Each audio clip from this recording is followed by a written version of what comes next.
Hello and welcome to episode 6 of Roll Play TableTop, where every month our group of friends gets together and plays through a brand new one-shot adventure in Dungeons & Dragons. This month's special episode, is we have our very first celebrity guest here, Nate Vanderzee from WASD20. If you haven't seen it already, we did a little sit-down interview with him, asked him a bunch of fun questions, and you can go check that out. The link to that will be in the description below.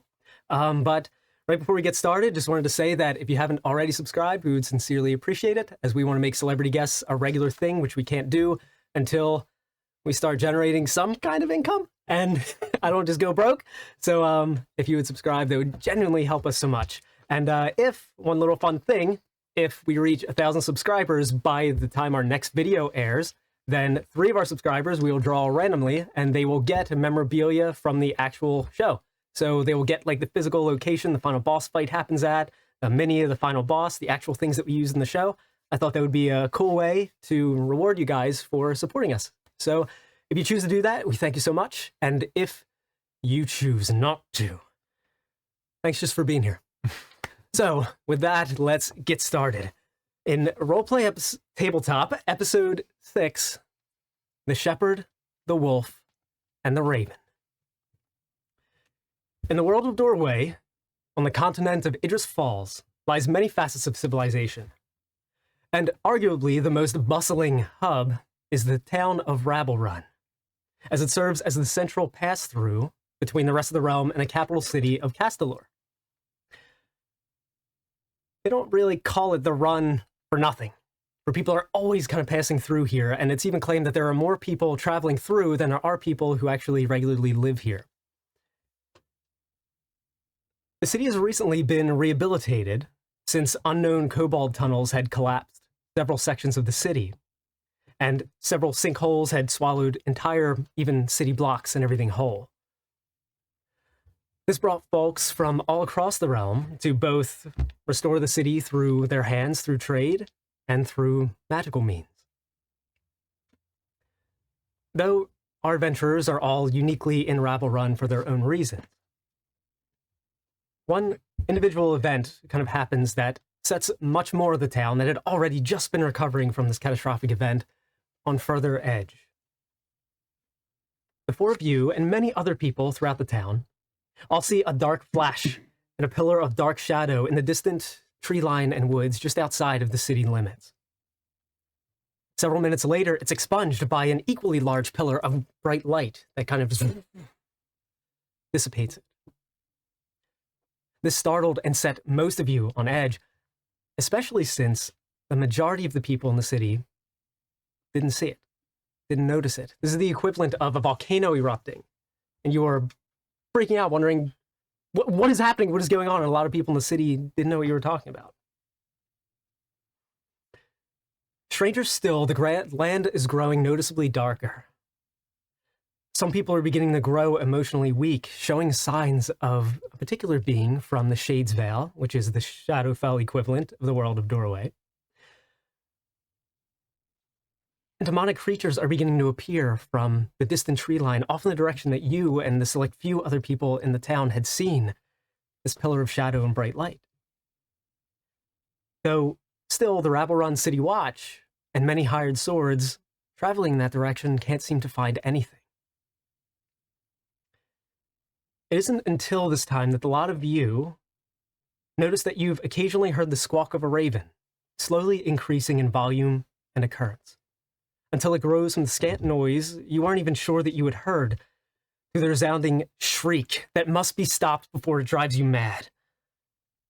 Ultimately exiting the outskirts of town, the squawking growing louder and more urgent, almost evolving from a bird's squawk to the wails of a crying baby.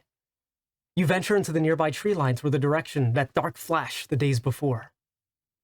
Upon entering a clearing, not a dozen paces into the woods, the squawking halts, as you discover what all the others that shared this cursed dilemma had found. A raven.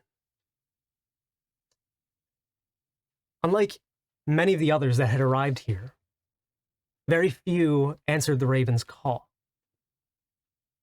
As you approach the now calm bird, and pull a little piece of parchment from its grip, opening it to find a portion of a journal entry.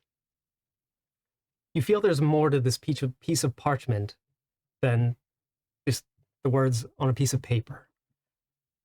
The restlessness of the soul that had written it. There's a small hole in the ground, apparently pecked by the raven, and it looks at you expectantly and waiting. We will interact the four of you all separately, as you are all doing this kind of separate times throughout the same day, but all of you have a similar occurrence, as it takes some of you a little bit longer to be driven to the point where you are forced running literally out of the city outskirts, hands on your ears, trying to figure out where the source is coming from. And we can start and kind of go around the table as all these events that had happened. You make it into the clearing in the woods. You find this raven with a parchment, small hole next to it, and it's kind of looking at you expectantly. And Jack, what do we see, and what do you do? Okay, so we see a kind of 5'10". It looks, at first look, you could suspect him to be a half elf based on appearance, but he's actually a UNC based off some kind of scales you can see on the forearm and the neck and shoulder area, along with like snake-like eyes, like some fangs, and clearly dressed as like a clergyman. And just by the look, it looks like well-worn clothes. At first glance, pretty easy to tell he's a missionary. He's got a nice quarterstaff with him and a shield on his back with an emblem on it, emblem of like a crystal. And there's also he's got a couple books on his side. And his name's Archie. And as he goes in the clearing and starts to get his head straight, his first immediate thought is to reach for the book to kind of collect and kind of write down the experience and what's happening. And then he notices the raven in front of him and decides to, instead of writing it down, instead of reach out for the parchment. All right. As you kind of kneel down and grab the parchment that's in front of it, it just kind of takes a few steps back and kind of looks at you and cocks its head a little bit. So did I get it, or is it? Yeah, oh, okay, cool. I'm gonna read it. All right. So after reading this one portion of the parchment, as you're reading it, it says, it looks like it's a piece of a journal entry. Mm-hmm. It says, "I don't know how long I was unconscious for, but I woke to a group of folks around me that seemed like angels. A wandering tribe of these humans? I can't exactly call them that, for they have this glow about them that's unreal. They call themselves Novella Keen, and they're helping me. They say that I fell, and they're taking me someplace for treatment. I can hardly walk, and my mouth tastes like chalk powder. They're nice enough, and alone in the woods, I don't have much of a choice. I'm riding in a covered caravan, and it feels like we're going west." And that's all the parchment reads.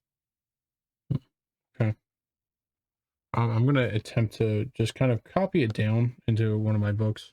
Okay. And also, while kind of doing that, also just looking around to see where I'm at now. All right. So you're still kind of about a dozen paces into the clearing of the woods. Mm-hmm. You can still close enough to Rabble Run to where you can hear all the kind of bustlement that's everything that's in the town. You can kind of smell still that horse manure of all the travelers coming in and out, and a little bit of sweat of everyone working and always bustling. But you're still kind of outside the outskirts of town in this clearing in the forest with the raven in front of you and the small hole that it had pecked in front of it. There's no one else around me right now? Currently, no. At this moment, some may have come before you, some may have come after you, but in this moment, you're alone. There's a hole the raven pecked? Mm-hmm. Is there anything in the hole? Or just a hole? Mm-hmm. I guess I don't know. And standing there in a little bit of confusion. Yeah. The raven kind of hops over to the hole and then just kind of puts its nose into the hole, then backs up. Put my nose in the hole. Well, I guess. Okay, well, I don't really have a nose being a UNC. It's kind of like more slits, but like kind of like Voldemortish. So I'm gonna go ahead and I would say even make a religion check while you're standing here.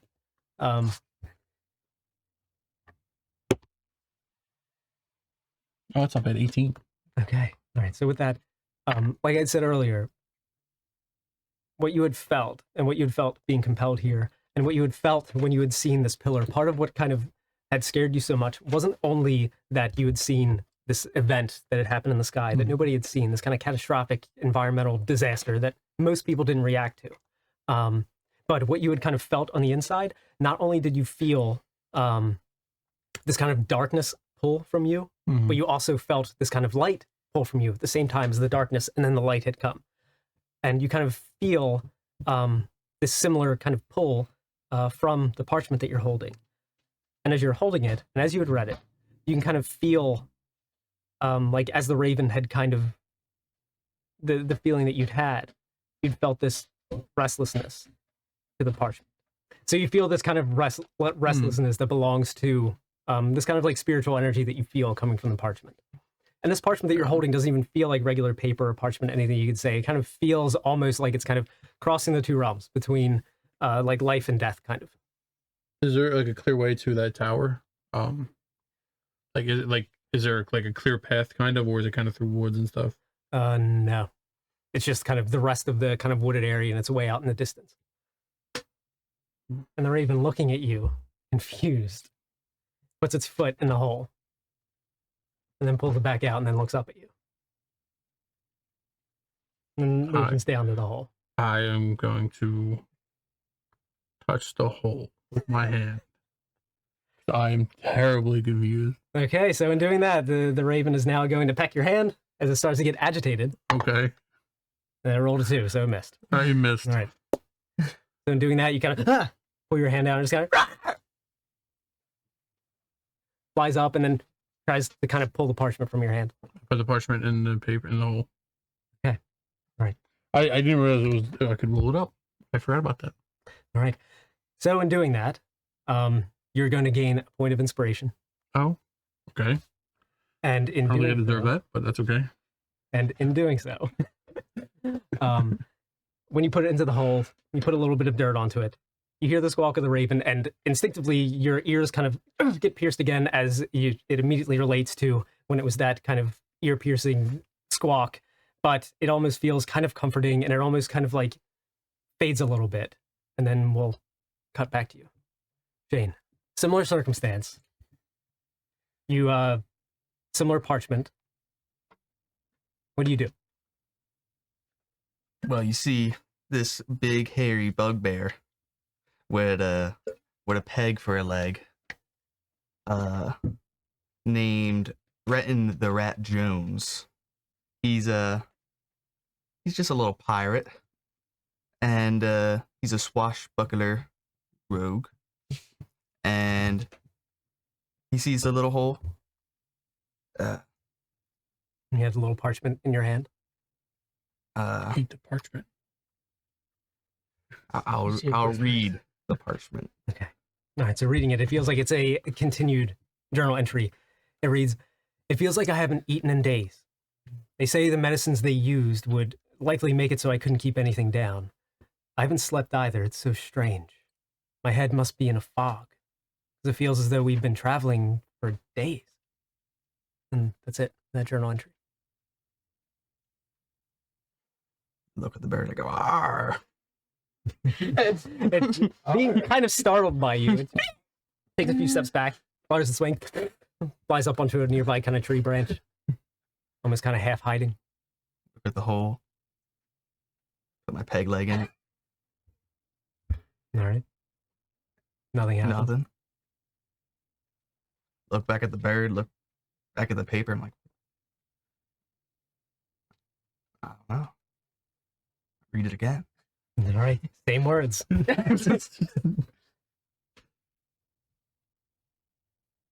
Arr! What do you want? Similarly to Jack, it gets agitated, does the same things. That's 20. Attack it. Put the parchment in the hole. All right. So, similar to him, similar circumstances happen, and we'll get back to you. Dean. Alrighty. Same circumstance. You approach the raven. Finally, your ears are ringing. You finally get there, and it stops. You see it holding the parchment with the hole. What do you do?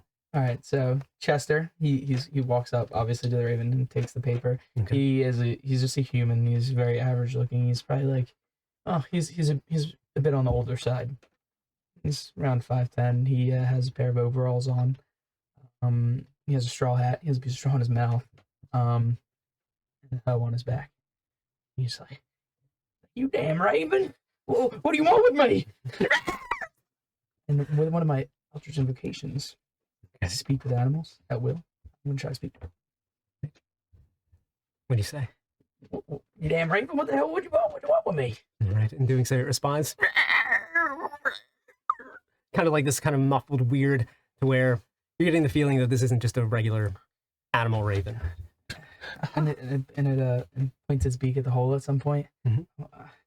He takes his hoe off his back. He pulls a turnip from like his backpack and he plants it. Just kind of rakes the dirt over. All right, the raven looks at you, completely confused, and it kind of. He almost kind of like shrugs its wings, almost like in an animated kind of like human nature. And in doing so, you start to kind of encompass the same kind of vision-changing kind of auditory, where you kind of feel like everything is starting to kind of shift and move around you. And then we'll cut back to you. Okay. Nate, what do we got? So you see a human in chainmail with a helm with antlers on the side. And this is Xandros. He looks at the raven and he says, "Could you be a sign? A messenger from the ancients? The spirits finally trying to reconnect with me. Could it be?" And he takes the parchment and opens it up. All right. So this parchment is a continuation of the journal that reads, "They say we're almost there. I just looked out of the caravan and saw a giant manor with a cemetery outside. I'm confused. They say I can rest here," and it starts to kind of scribble a little bit. "The caravan just came to a halt. They say we're here. Not a moment too soon. This quill grows heavy in my hand. Perhaps after finally getting a good night's rest, I can..." And then it scribbles off.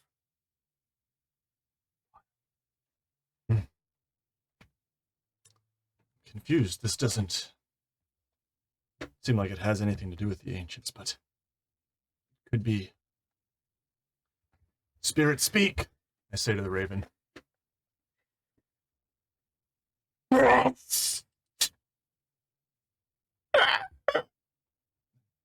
Almost sounded like a word. Did you call me a wretch?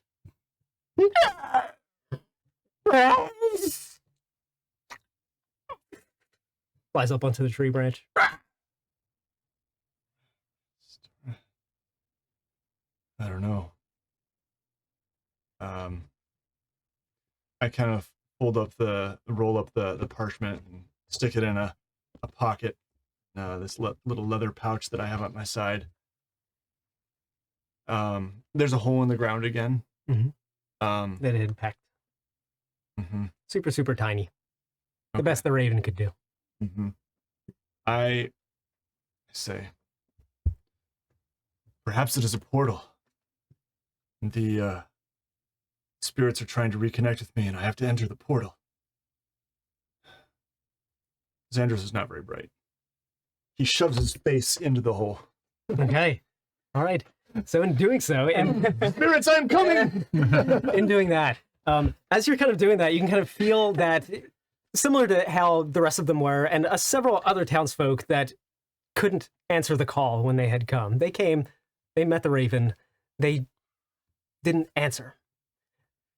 In your attempt, even though it wasn't clearly what the raven was asking for, and you kind of grasp this as the raven is kind of squawking and fluttering behind you. At first, kind of almost you can feel its little kind of like needle-like little talons as it's trying to kind of pull you out.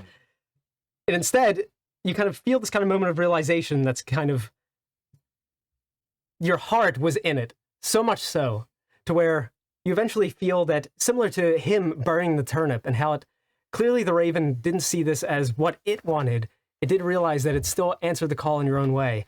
In feeling that, and in feeling your determination, and you kind of feel in that moment this little bit of bright light that was kind of similar to that light that had snuffed out that pillar of shadow.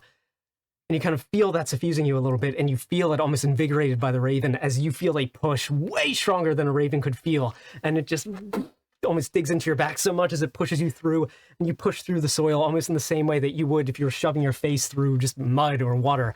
And you come out the other side, and it is dark. And beside you, you see these three, which you two gain inspiration, by the way. Okay.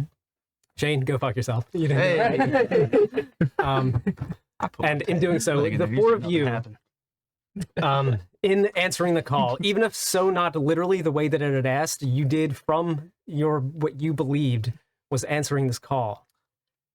You pushed in, and the way that the land had kind of changed around you, as you turn around expecting to see kind of just a few trees and then the roadway that would lead up to Rabble Run and Saddlesack Way, the main roadway going there, you instead see this kind of immense forested area that has a way larger clearing in it than before. And going from just a few trees onward is an open path that leads to this long, winding dirt road that ultimately has this ornate cemetery at the far northeast side. And at the top of this kind of dirt road path with the cemetery to its side is this tall, ornate stone manor. A small shed is out to the side, and then like a stone mausoleum is also kind of out to the left. But you kind of, as you take a few steps, kind of cautiously, you see that several others are kind of also in the forest, kind of near you. And at first you're kind of alarmed seeing each other, as you guys hadn't known each other prior to this. But after going through this event, stepping through some kind of a veil, you're no longer exactly in that forest where you were. You don't feel like you're in a different plane of existence or anything. You're not in the Glimmer Veil or the Shades Veil or anything like that, but you're somewhere else, some other layer of our world. And it feels definitely supernatural. You get that you feel both the light and the dark kind of tugging upon you, almost so to where if you focus on it, you can literally feel it kind of pulling on you. If you focus even more, if some of you are even more in tune with it, some of the magic in this world, one of the kind of magical systems is symphony and discord, and they're kind of go hand in hand. Symphony is the power of emotion, and discord is the power of unemotion, which is usually the undead and everything. That's what fuels them. And in this case, you can kind of, if you focus enough, you not only feel that light and darkness kind of pulling at you, but you can feel almost each individual emotion to where you could almost assign it its own color. You can like feel them so strongly, kind of all isolated and separated. As you guys all arrive here in the outskirts of this forest overlooking this manor with this giant sign with stone columns and then a wrought iron sign over top that says the Raven's Rest Cemetery over top. You see that raven flying overhead, flying over to where the manor is, kind of circling around and then landing on the inside. And a lot of you are kind of individually, quite a few feet apart from each other, but all kind of in a similar area of the edge of this forest overlooking this kind of cemetery and this manor. And that's where you guys appear. And what do? You see this fucking peg-legged bugbear. I'm just like, what the hell? I just made it a turnip and then I appeared here. What about you guys? I planted my peg leg, and then that wasn't enough, so then I put a note in there. Oh, I never even read the note. I can't read, so. Oh. I am a paladin, and felt that surely the ancients must be calling me to this place, but seeing you all here, I'm starting to wonder. Pretty ancient myself. Who are you? Hello, my name is Archie. I'm a missionary, and it appears that we're at a cemetery now. Were you all just outside of Rabble Run as well? Are. Yes. Interesting. There was a raven, there was a note. So we all have the same story, but none of us understand fully how we got here. Yeah. Has anyone heard of this cemetery before? I don't believe I have. No, I've not heard. No. Mm-mm. Interesting.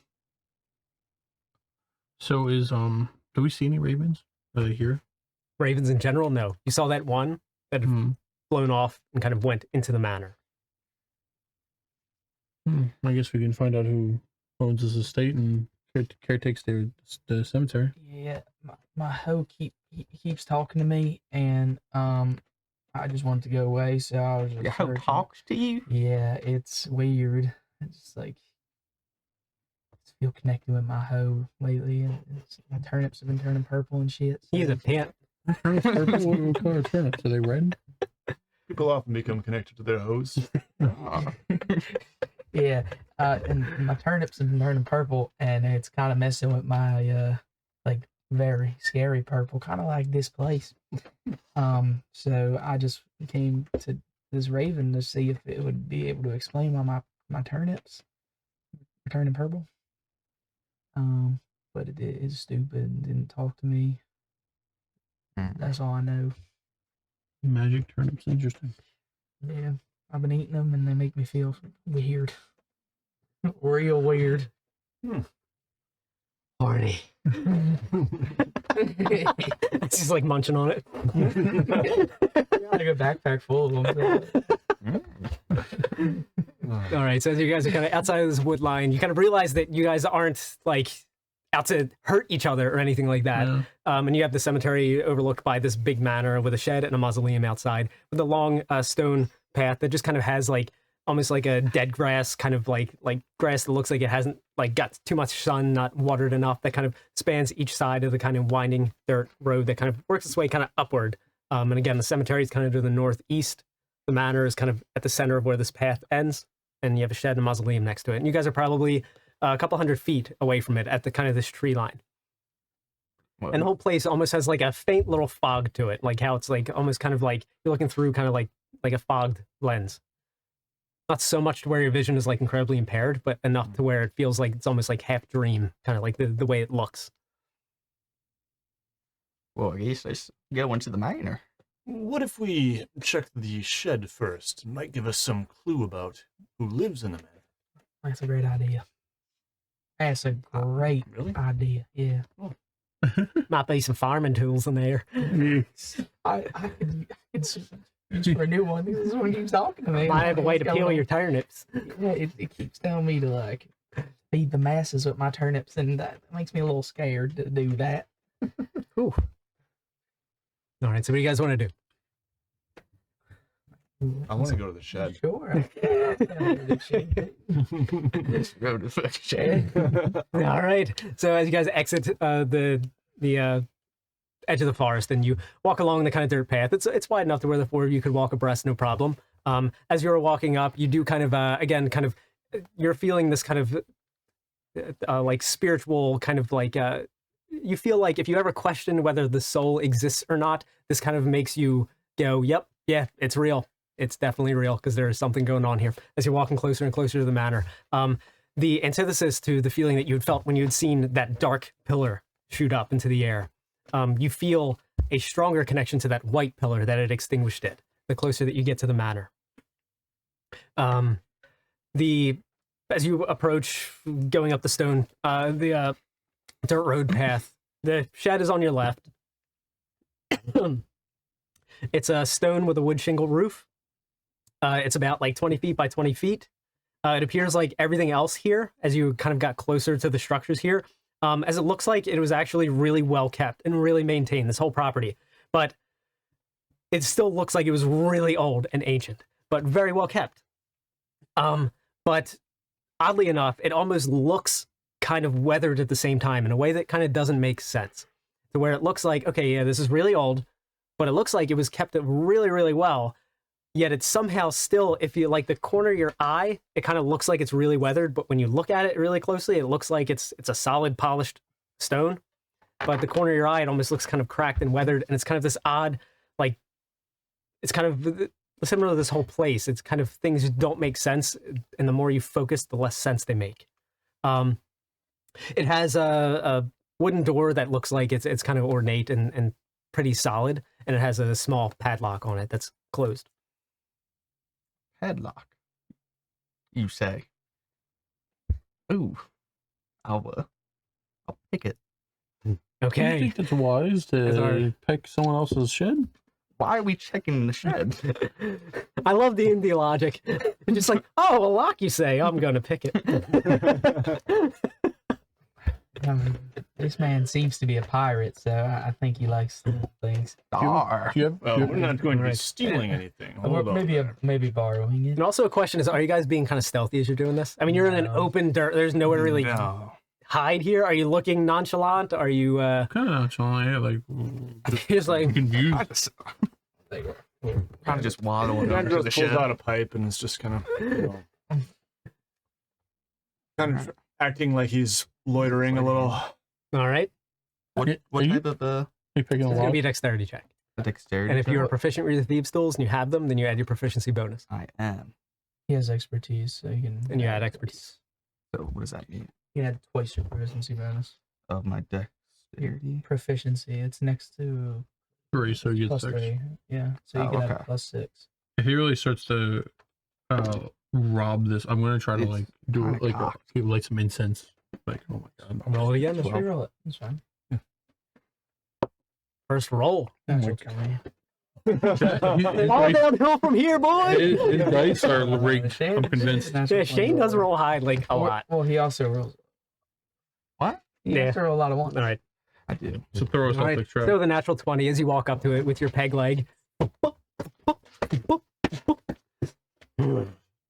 You're looking at it. Your thieves' tools, are they unique in any way to your bugbear, or are they regular thieves' tools? Your pirate. Do they look like anchors?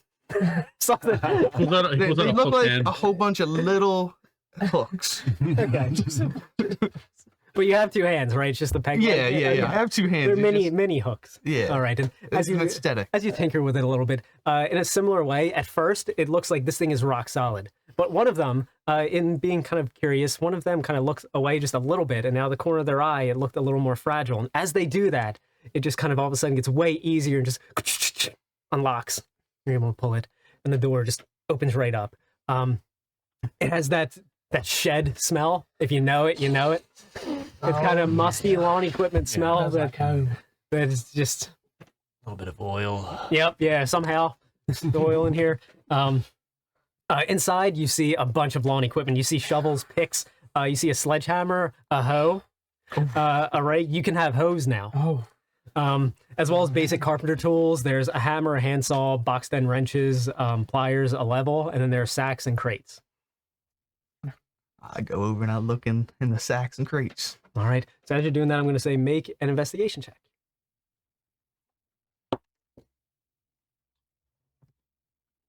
While he's doing this, I just want to keep an eye out on the manor to see if anyone's watching him commit to All right, make a perception check. 6. Okay. All right. With a 6. You forgot you had your iPad showing. Yeah. 11. Okay, an 11. All right. So, from what you can see with an 11, nobody's watching you, but you feel like you're being watched. Yeah. One of those things where even though you see nothing, when you're looking in the coronations that are in the top of the manor and everything, Mhm. you can't see what's in that window looking out at you, but you feel like you're being watched. Now, with you, with a 6, I'm going to say make a second roll to see. First, I'm going to ask, how gently or aggressively are you checking through everything?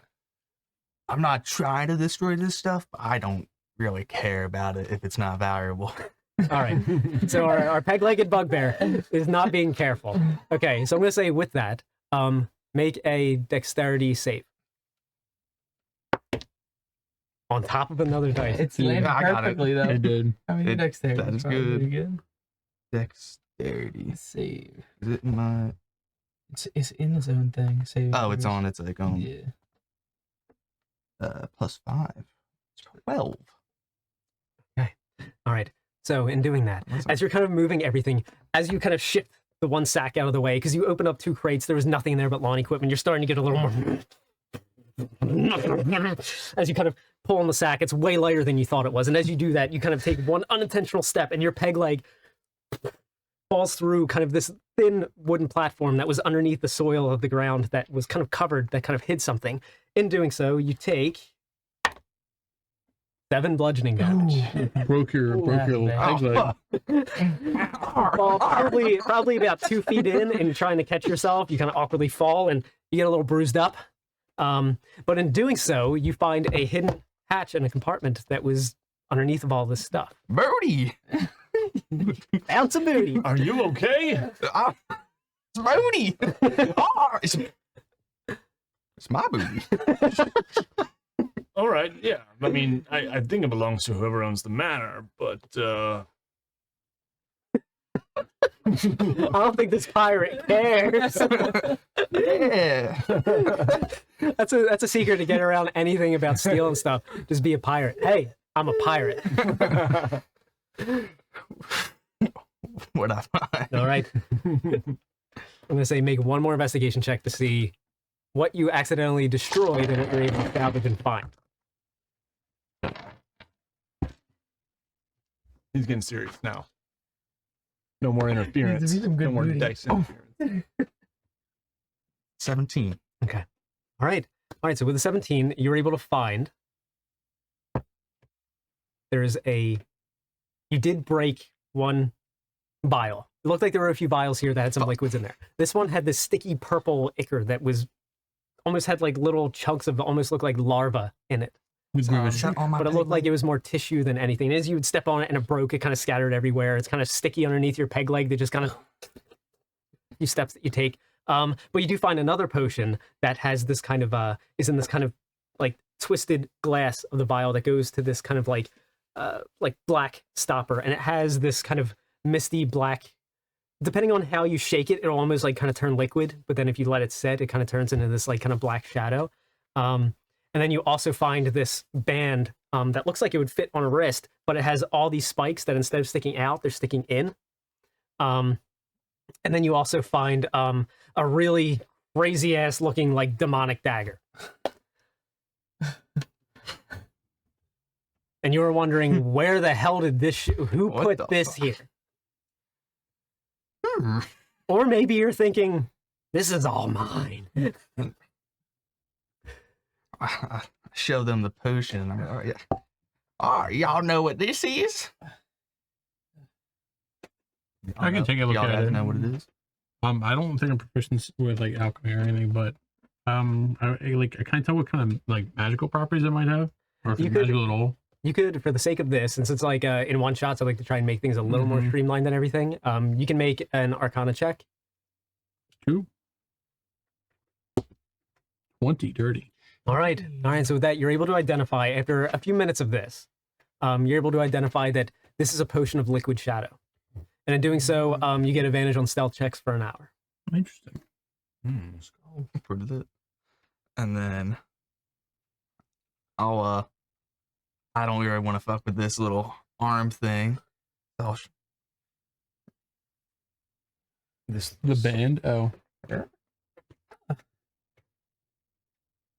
Ah. Why is it spiky? It looks evil. Yeah, it look. My wife used to put something like this on me sometimes. Oh. It was a lot smaller though. It hurt to pay. I'm gonna try to put. Yeah, you can put it on. All right. So in doing so, I was just saying, can I tell if that's Oh, magical? you'd like it. all right. So you only take 2 points of piercing damage. Cool. As soon as you put it on, when you go to put it on, you kind of, as you put the first part of the latch onto your skin, you can kind of feel it almost expand to fit to where it'll fit on around your arm like perfectly. And as you close it, all the different pins all pierce into your skin enough to where they puncture to get blood. And in doing so, you're able to understand that this is a band of iron thorns. Cool. You can expend 1 hit die to add it to your saving throw after you roll, but before success or failure is announced. Yeah. All right, and this dagger. Yes, I should. Like, what would if I were to use it? I think I'm gonna keep it. Oh, yeah? But like, how much? Like, what would I roll for it? It's not a +1 dagger or anything like that. It's just a evil looking dagger. As far as you know, yeah. Investigate. You can find out when you could use either a short rest to identify it or try and use it, and then you understand what it does when you use it. The kind of rules we'll use for a one shot. Okay, cool. Instead of I'll keep tune to it overnight, we have to wait a day. Keep it. Okay. Oh, are we returning these goods to the owner of the manor, or I would hope so. do Well, we go over there now? yeah, let's go over there now. Okay. You you are just gonna wear that in front of them, and Well, you're we gonna have to tell him what's it called. I broke this other vial. I broke it on him on accident, and I want to let him know. Okay, yeah, that tracks. Just jumped at me and it. And I'll show you the bottle it bit that I me. broke. It bit Oh. you. Yeah, it just jumped down. And now it's all over my peg leg. and Oh, it's a I mimic. just- We can kill it. You're a clumsy rogue. You could try. what can I say? Oh boy. Pretty violent. It's good. It's pretty violent. Thank you. Yeah, Peter Griffin is a I'm pirate. picturing a lot of like bugbear hair just kind Yeah. of blowing us around. Always like a 70 Sam mustache. I can't get the mustache out. I mean, you're absolutely rocking that, man. You're destroying me right now with that mustache. Thank you. It's very bugbear. Mhm. It is. Yeah. It really is. All right, so in the shed, got all those things together. What are we doing? I guess we could tell this guy that someone broke into his shed and But then wait, accidentally broke some of his vials. We should probably find that raven first. I think flew off, didn't it? Like, We went into the manor. Yeah, it went in the matter. went into the matter. I'm gonna look around. Any fields? Any fields? You could almost Farming call it a field. I mean, it's like open, kind of like dead grass. Oh. Beside the cemetery, No. the ground's kind of overlooked. No. Not worth it. Do. All right. And can I take a saw from the shed? You're a one hoe kind of guy. I like it, man. I can respect it. I like an arsenal rather than just a bunch of. Oh, okay. All right. Variety. Yes. It's the spice of life. Mhm. Indeed. Yep. Isn't that in Dune? That's what the spice of life is, right? Yeah, surely. All right. What do we got? What are we doing? Thanks, man. You said that there's the shed, the manor, and then a A mausoleum mausoleum. that you guys had passed to get to the shed. The shed was kind of an offshoot from the house. It's, Like if you a were looking at it grave top down. house It's thing. like stores like dead bodies. Oh, okay. Yeah. I think there's like little things with the stairs like in the cemetery. Yeah, the shed Oh, isn't too okay. far away from the manor, and then the cemetery is kind of wraps around to the other side It's just a fancier shed. Yeah. Really. for Well, body. we should check Necrotic shed. the other shed out. I might find more booty. All right. So you guys, Who's there? where are you guys manor headed? or the shed or We should definitely the go Other shed. No, we should go. No, that's good. We should go to the Like, manor. manor. All right. To the so- manor. So you guys walk up. The stairs to it again are very, very well kept stone. It goes up about 4 steps, gets to a bigger landing that has a wood shingled overhang, held up by 2 stone pillars, and it has a heavy double oaken door. And it looks like the left side is kind of open a little bit, to where it looks like someone hastily either went in or went out without closing it. I might as well open and knock on the door and then kind of peek my head through, like, hello, anyone here? All right. So you knock on the door. And peeking in, even just sticking your head in, you feel that even stronger pull of your emotions that you guys had first felt when you had first arrived here. But in doing so, your voice, you kind of hear it echoing down a hallway, but you don't hear anything. Nothing in return. After a couple seconds, I'm just gonna kind of push the door open slowly and say, I don't think anyone's here. Draw my sword and shield. Is it really dark? Is it hard to see, or is it? It's completely dim light in there. And this first like entryway is, even though this is a few steps to like an entryway, this first part of the manor is a huge rectangle. And then like a cylindrical part of the manor is on the back. Where it almost looks like similar to like a temple or a church in the layout of it. And from what you guys were able to see from the outside, there are kind of like stained glass windows with like correlations kind of between them. Just over the light. I'm gonna cast light on my quarterstaff and just kind of give us a little bit of additional light so it's not dim. All right. Mm-hmm. I'm gonna start walking forward. Well, I guess does his light illuminate more that we can see now? Yeah. If you are you still peeking through? Yeah, I'm kind of like in the door almost now, just kind of like looking Okay. around. Are you just opening the door all the way? Yeah. Okay. All right. So the heavy door opens actually quite easily. Again, it looks like a lot of this place was well kept. And as you do so, it doesn't even squeak as you open it. And you can look in and you can hear that kind of, when your voice had echoed, that this main room it literally almost looks like a church with no pews. You can see on the inside this ornate polished stone with some very well kept red rugs that, again, kind of from the corner of your eye almost look like they're beginning to decay, but when you look at them, they look perfectly healthy. That goes all the way to the end where it looks like the floor used to have this big imprint of a square that is now kind of just smoothed over with stone that has a big doorway at the other end. But there are columns probably every 20 feet that have the domed ceiling that kind of goes down to each column.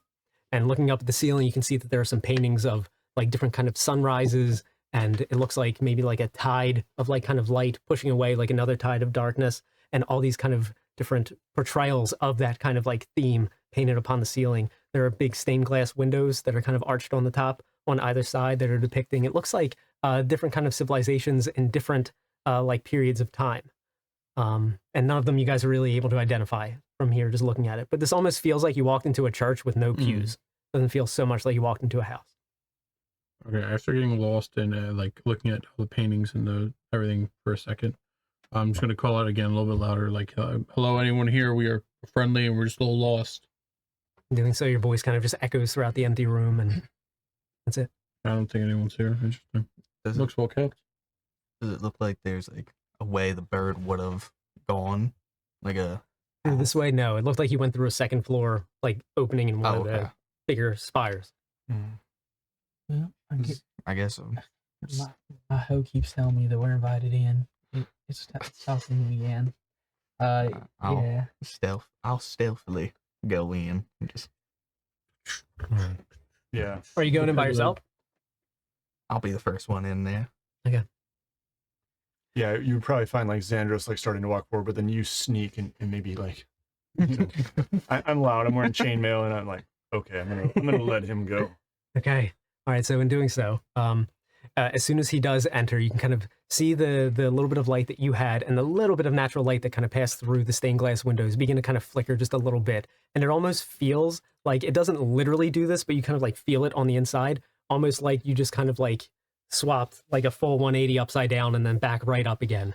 And in that, and in this kind of like whirl of what it all is, I'm going to ask the full group to make a Constitution saving throw.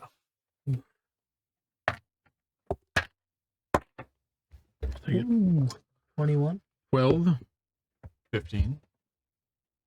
You need a 2. I read 18. Nice. Okay. All right. So as you do so, did anyone get less than a 10? No? Okay. All right. As you do so, you kind of feel again that shadow that kind of seems to be kind of like bleeding over. As that had happened, you kind of like feel almost like within you, all the light that's in this room is almost trying to kind of push it over, and the shadow is kind of weighing it down. And you kind of like feel that you kind of helped give it just that little bit. You feel a little bit pulled away from you, drawn almost, and you kind of feel it almost sink into the ground and then forced back up, and the shadow gets pushed back. And you can feel like something tried to push through, and almost like the manor itself drew a little bit from you to help push it back. But you guys step into the rest of the room for now, and you guys are in this kind of open, almost temple, you could almost call it. Almost kind of doesn't feel like a home, this main room entryway. How many books around? Make an investigation check. Oh, that's not going to work. That's yes, that's a 4. All right. So in this particular room, it looks like it's actually very well kept, so much to where nothing is really stored in here. It looks like this is kind of more or less a huge entryway. Whatever it was previously, who knows? But it looks like serving this house, it's just a giant entryway. As there's not much in it. It's mostly open, empty, and hollow, with an ornate oaken door at the far end of it. Xandros is gonna walk over to the oaken door. All right. And just crack it open and peek through if it opens. All right. Yeah. So the door is, again, rather easy to open, unlocked. As you open it, this one is much more just for a regular size, as the front doors were kind of huge, almost like it would be a grand entry hall kind of door. This one is more or less almost like a regular front door to a home. And as you open it, you can see that you open it up to pretty much, with the little bit of dim light that's in here, it looks like, from what you're able to kind of see just from first glance, it's more or less closer to a living room, a very kind of lavish one. Right when you walk in the door, there are a few steps that go down to like a circular living room that has 2 stained oaken balconies on either side that are kind of looking down upon the room, with spiral stone staircases that kind of lead up to each corner. The staircases, where they kind of spiral around, have hollow points in them where you can see through them. And in between them, you can see all different portraits of, usually it's a man, a woman, and a few children. Sometimes it's a man, a woman, and 1 child. Sometimes just a man and a woman. Sometimes just a man. But they're all in varied ages of decay and varied ages as far as how old they are. There are several plush sofas and bookcases. There's a fireplace. All of this looks like it has recently been used, but it also, again, similar to this, it almost looks like it has this kind of like rapid kind of decay that had happened to it. There are throw rugs of like intricate design, and you can also see that there are all kinds of different parchment and books that are kind of scattered all around the main kind of table that is in between the recess and the floor where all the sofas kind of are. This feels much like a living room, but also almost half like a study or a library. That's what you see looking into when you first open the door, holding a light. That's what you're able to see. And shining in through some of the windows that are regular pane windows. Enough of the kind of faux light that's outside is lighting it enough to where it's a little dim, but not so much to where it's dim light. That's what you're able to see when you open the door. Well, I guess I would push it open all the way and looks inviting, does it not? Suppose so. I mean, nobody's here, so might as well make ourselves at home. All right. So as you guys step in, you do notice that over the fireplace, when the first one of you steps in, you do notice that over the fireplace is a larger portrait that is similar to all the other ones that are on the wall. And this one has just a singular man and a woman. This one looks significantly newer than all the other ones. Like this one must be whatever the present occupant is, and the rest of them were the previous lineages where the portrait would get retired to the wall and then the new proprietor would hang over here. Upon the last of you walking into the room, I would need another group constitution save. Okay. Nat 20. Dirty 20. 16. 8. Ooh. Okay. All right. So with that, as a group, you guys passed. But Nate, when you guys do enter and you have this kind of overwhelming feeling of this pride and this white light and everything that came in, and you feel that shadow push against you again, but this time you feel so comfortable because the last one you were able to push so easily that you kind of feel it push not just onto you, but into you for just a second.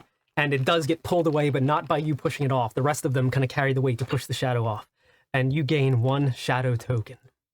So you kind of feel almost like this little bit of light was either pulled from you, and you have a shard of you that's kind of missing and is dark, or there was a darkness that was given to you. You can't tell which.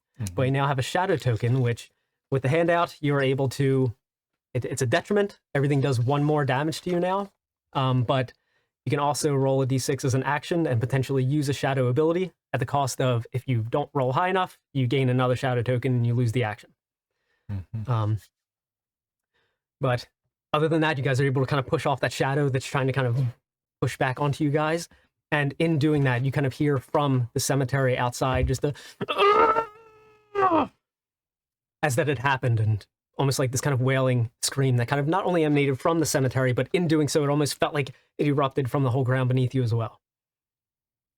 As you guys are in the living room, you do also see that amongst some of the books that are all kind of scattered about, there are also some like little notes, and not similar to the parchment that you guys had found, but close enough to where they look like little hand scribbled notes. They're all kind of meticulously kind of stacked, and it looks like they've been folded and opened many times as all the creases in them are worn very, very thin. What do you guys do? Shit. He's home. I'm a little frightened. Yeah, where do we think they came from? Was it Shit, guys, let's go home. Or was it outside? Yeah, It was outside. You said it sounded like it was outside. Yeah, it sounded like it was coming from the cemetery outside, but similarly, you kind of like felt it almost like coming from everything below. But at first, your ear made all of you guys turn to look toward where the cemetery was. I'll run over to the front door. Like, oh shit, oh shit, oh shit. Hobbling with your peg leg. All right, the bugbear hobbles out, looks over at the cemetery, and make an investigation check or a perception check. You're not walking over to it, you're just looking. Yeah. Okay, perception. It would be a 15. Okay. All right. So with that, you're able to see that the cemetery itself, at first you just see a natural cemetery, but similar to everything else here, when you go to turn out of the corner of your eye, you can kind of see similar, smaller, and more condensed, almost like a shadow pillar and then a light pillar that are kind of at this one grave site. They're kind of emanating down. But when you look at it and focus on it, it disappears and you don't see it. But out of the corner of your eye, it is something that you see. Takes me by like surprise and all. Like I'll just waddle over. I'll just waddle over to that grave. Okay. Don't go too far. Yeah. Zandros calls. You hear them from the inside. I'll come back in. All right. What you had seen, what you wilded over the grave was, again, as you look at it, you don't really see anything else that's crazy. But I would say, just in that instance, since you're literally there, make an investigation check really quick. All right. Shane's got all the rolls tonight. I'm probably like out on the front porch, just kind of looking after him, like, oh, where is he going? 17. Okay. All right. With the 17, you're able to see that even though this isn't like, you're not able to put it together with what you're looking at right here, you do see that obviously there are a whole lot of scrapes, handprints, almost like claw marks, and some dark spots in the soil that you can associate with blood. And you do see a few bones that kind of look like they wouldn't be from the cemetery. It looks like they might have been not like necessarily fresh, but, and especially with the rapid decay of everything that's in this area, but that also kind of stands out a little bit. It looks like there was a whole lot of scraping and moving around all around where this is. All kinds of moving footprints and handprints and the dark spots in the soil and the individual bones that are kind of sticking out. Raises a few red flags for our bugbear pirate. Come back over. Be like, oh, I think you should come see this grave. All right, Zandros goes out there and takes a look, and that is really strange. Signs of a struggle or something, and these bones seem fresh. I don't see the person who screamed. Sanders just kind of starts looking around. Do I see anything else? No, other than what he saw, that's it. Okay. Again, out of the corner of your eye, you kind of see those two pillars kind of conversely going against each other, but when you look directly at it, it disappears. It's going into this open grave. It's creepy. Let's get back in the house, and I'm curious about those notes. All right. That sounds good. You guys navigate back into the house, peeling open some of the notes. You can see that they are scribblings, not necessarily scribblings, but cute little notes from a husband and a wife. And the more that you look at it, the more that you are finding them kind of everywhere about the room. It looks like this room was once probably inhabited by at least a husband and a wife, but it looks like one chair started to get a lot more use. You can see all the books that are all kind of piled more so toward one chair. It looks like the whole room gets kind of lived in, but for the most part, this is somebody's main chair. You can see that the logs by the fireplace are all kind of piled by one side. Several different areas in the room that one might reside, like one individual chair, one end of a sofa, one set of steps. You can see that several of these piles of notes are all kind of favored and piled kind of closer to those directions. And from this room, there is, on the first floor, there's a door that goes to the left, as well as on the staircases, they go to the upstairs. Also in the room, you see that in addition to all the different pictures of all the different proprietors and everybody, you do also see right next to the fireplace, kind of in this very ornate kind of golden frame, you see this, and it says at the bottom of it, Beauregard. Very, very intricately written in calligraphy. And it's a picture of a dog that looks like it was very well painted. Whoever painted it most likely used some kind of a magical paint, because it almost kind of looks like the dog is kind of wagging its tail and smiling as it looks at you from the picture. And it looks like whatever this was, this dog was very, very cherished by whoever the proprietor was. We have to find the dog. I want to pet it. Does look like a good boy. I guess we should check the left room, check the rest of the house, see if we can find anyone. Yeah. All right. Going into the left room, you see that there's this long kitchen. And this kitchen looks, again, similar to everything else in the house. It looks like this was a massive room meant for almost like an entire cook's staff that could be here. But it looks like at the very end of the table are just a whole bunch of cooking utensils. The one stove, as opposed to all the other wood-burning stoves, looks like it has a whole bunch of pots and everything around it. And similar to that, there are more of those notes scribbled to a husband and wife, saying cute little notes to each other. They're all kind of piled. Some of them are pinned up, where it looks like somebody was just using this little bit, living by themselves in this huge house. And the end of the kitchen is another door that could go to another room. The pots and the pans were unused? It looks like they were used, but cleaned. Oh, okay. It looks like somebody cleaned it and left. Yeah. They must be here somewhere, right? I mean, Doesn't look all that musty and dusty in here. Yeah. Maybe we should go upstairs where the bird was, because he went into the second story. Also, as you guys enter this room, again, group con save. Son of a bitch. Almost ready. I don't like going in the room.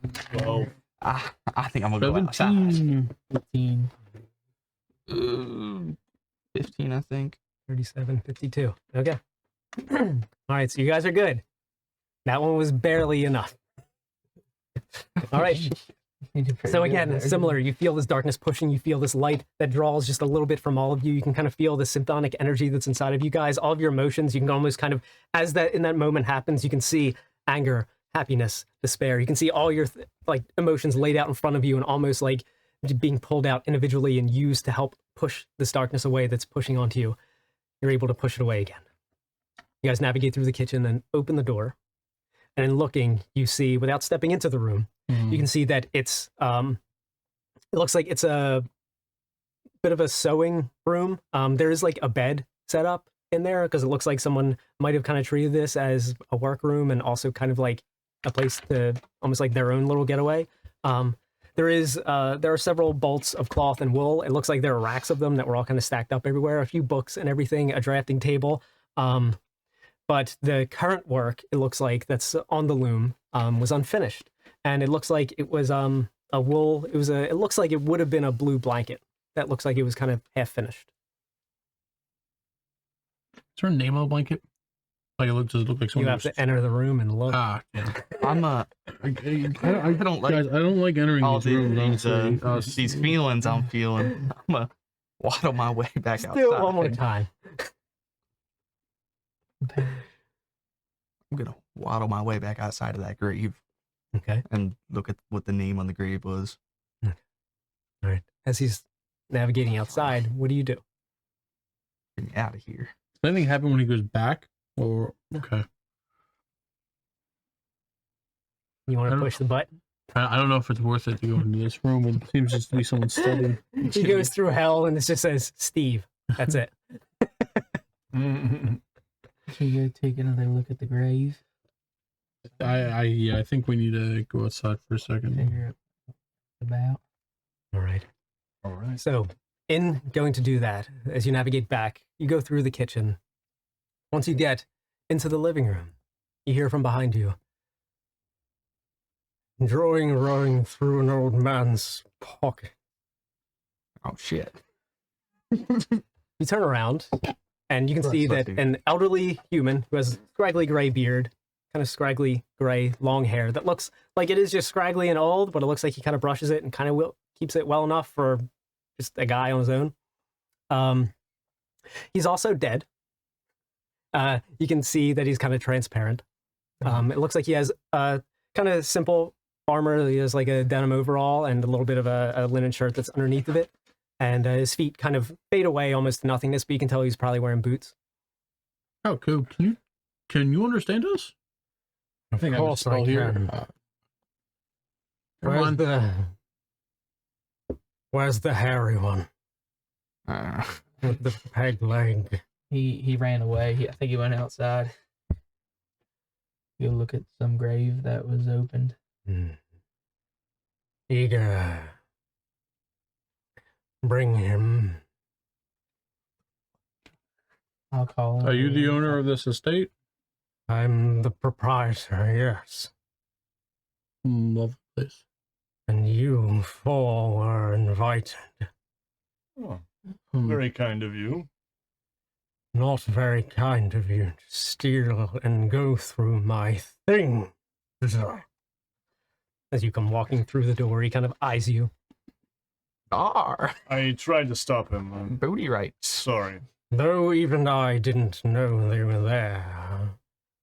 From one of my ancestors, who no doubt helped themselves. And the things in the corpses no longer needed to pass on, I'm sure. So are you a gravekeeper? I'm the proprietor of the Raven's Rest, yeah. You said you invited us. Why? Many heard the call of my, and as he says so, the raven flies up, and that is able to land on his shoulder, even though he's transparent. The raven does land on his shoulder. Crazy. My wife reached out to many of you. Is that your wife? In this, you guys do understand, living in this world, that it is theorized that ravens are the souls of those unable to be put to rest. She reached out to many. Very few answered the call. Only those with deeper connections to symphony or discord were even capable of hearing it in the first place. I thank you. I'm afraid these circumstances are dire. I can't hold the wolf back much longer. You have wolves in your estate? No, not much. Get the journal, please. Please. Raven flutters off, and there's kind of drags this huge book. It kind of comes to where you guys are. All the pages start to kind of flip open. And for the sake of brevity, you guys can kind of read the legacy of what this manor is. What this is at the Raven's Rest is this is a manor that exists kind of in between all the planes. The early parts of the lineage claim that one of the forgotten gods, a goddess, lent her temple when she was forgotten and a sliver of her power that still existed to the proprietor, who said that he would continue it on and he would serve as the proprietor of this manor and this land as long as they offered a place for the nameless poor to be laid to rest. This place kind of serves, it's an in-between place, and it's kind of not in one area. Even though you guys discover this in Rabble Run, it kind of exists everywhere where it's needed. The Novelakeen are known for bringing restless spirits to rest, and this is one of the places that they bring them to. It's in this moment you guys realize that that journal entry that you had found was someone who had died and hadn't realized it, and they'd brought them here to be put to rest. The Raven's Rest, from what you guys are able to read in the journal, again, for the sake of brevity, is served by a proprietor who, through their bloodline and their pact that they had with this forgotten god, which is mentioned many times in the book, but when you read her name, it's just a scribble or a blur. And the more you focus on it, the blurrier it gets. This goddess that lends her power through what used to be a temple that's been converted into a manor, is creating this kind of holy spiritual ground for the nameless poor to have a place to be laid to rest that have nowhere else to go. And this proprietor, along with his bloodline, manages this place, and they keep back the shadow that's on the other side. And the Shades Veil is a mirror opposite of this land that has formed as this has become essentially a shining light. And there's nothing of the Shades Veil and everything that exists upon that way, on that side, nothing they want more than to snuff out the light. And it's a shining beacon. So just as there's a proprietor on this side, there's an antithesis or an anti-proprietor on the other side that is always knocking and always trying to push back the light. And it's referred to as the wolf. And the proprietor is referred to as the shepherd. This has always been at a constant balance. And the proprietors always have an heir that continues through the bloodline, and then they continue with renewed strength to help maintain the property and fight back the shadow that's always knocking from the other side.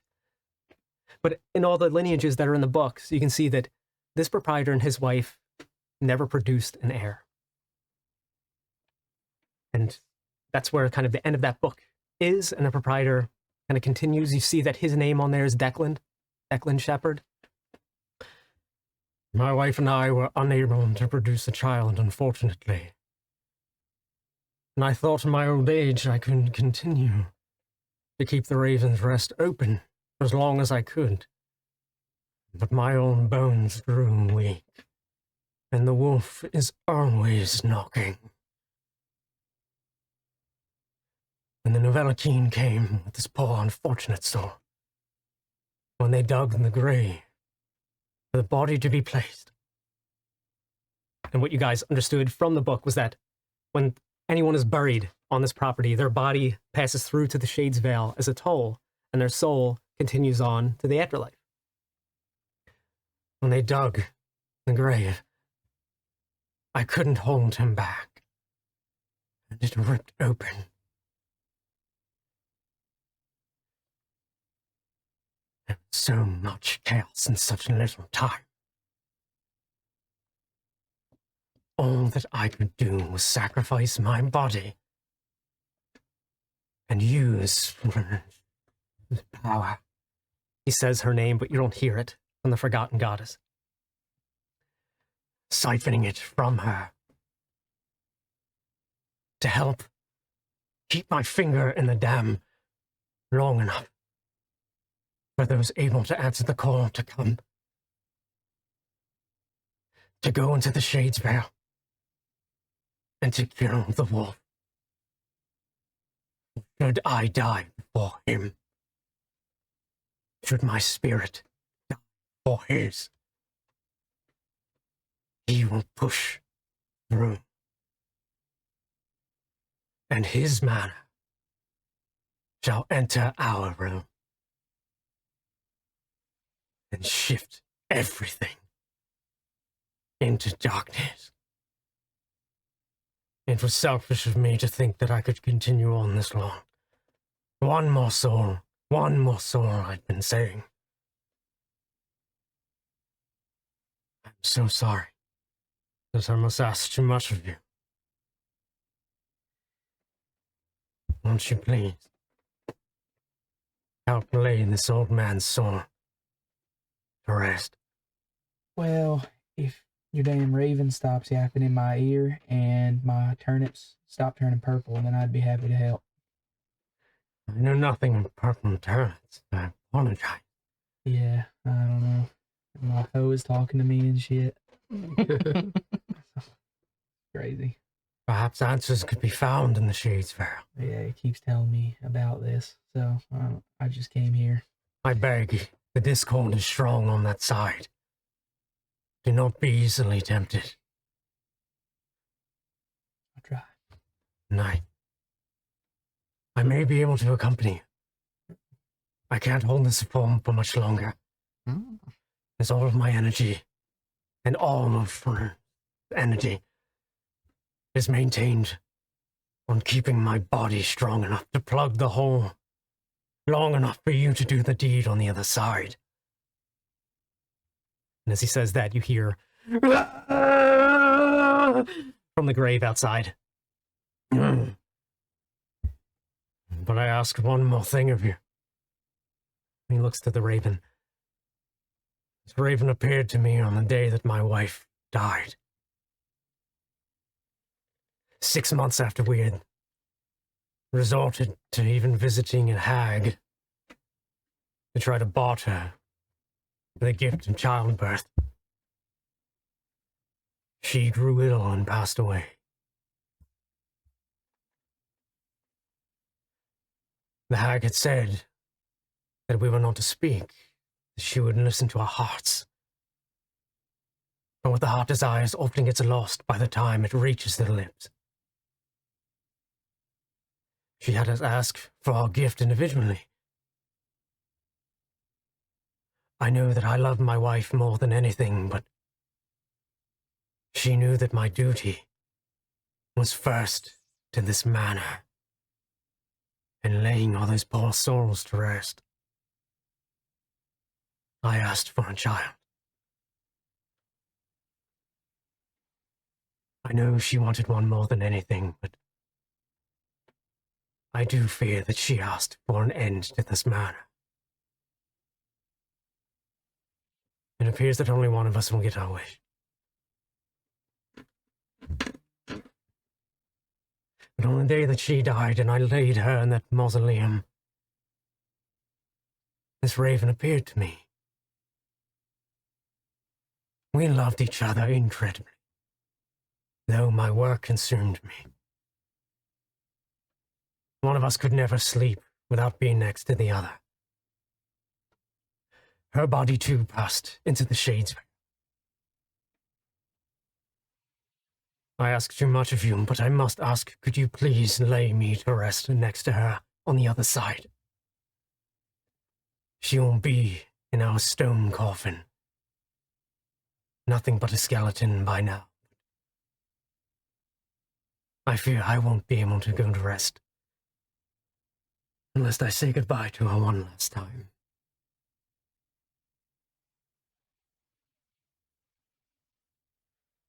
Well, that sounds like the easy part.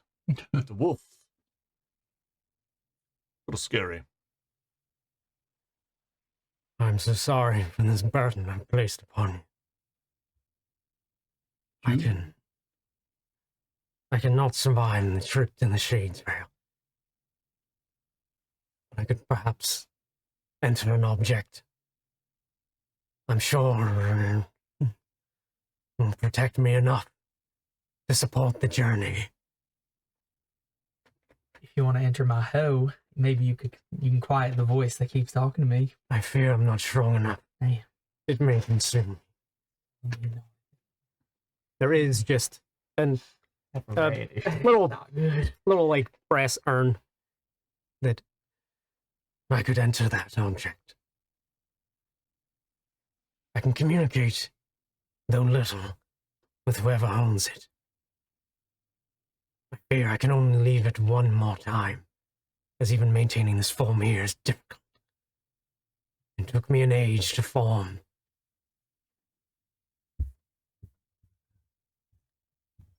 I beg of you. Hop on in. Yeah, is there anything else you need to tell us before... Will we lose communication with you after you enter this object? I'm unfamiliar. I can't promise. I'll do my best to answer any questions. But I grow weak. The bulk of my being is holding him back at this moment.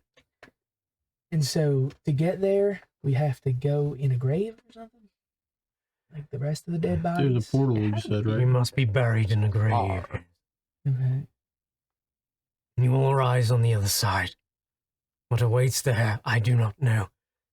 But there will be a manor similar to mine. And there shall be an altar in the basement similar to mine. That is where his forgotten god's power pushes from. This power is but a trickle on our side. You must destroy that altar before ours runs out. I'm draining her quickly. It is critical that you hurry. Alrighty then. Yes. Do you have anything? Do you have any knowledge on that dagger that he found in your house? I did not even know it was there. It's a scary looking dagger. Likely hidden by one of my kin. So do you know how to stop the wolf? You must destroy the altar on the other side. That's it? Light. Like, And lots of it. Before you go in the urn, can you bury us? Because who's going to bury the last person? I've been trying to figure Lay this in the out. grave. And just a sprinkle of dirt won't do it. So I'll throw the dirt, close the lid, and then it will land on me. I don't know if there's a lid. It's an just- open grave. Oh, It's really? not a coffin. You were just looking at it. You stupid. Whoa! The fuck? Kids these days. Man. He floats over really quickly and looks at the painting of the dog. Oh my god. He loved apples.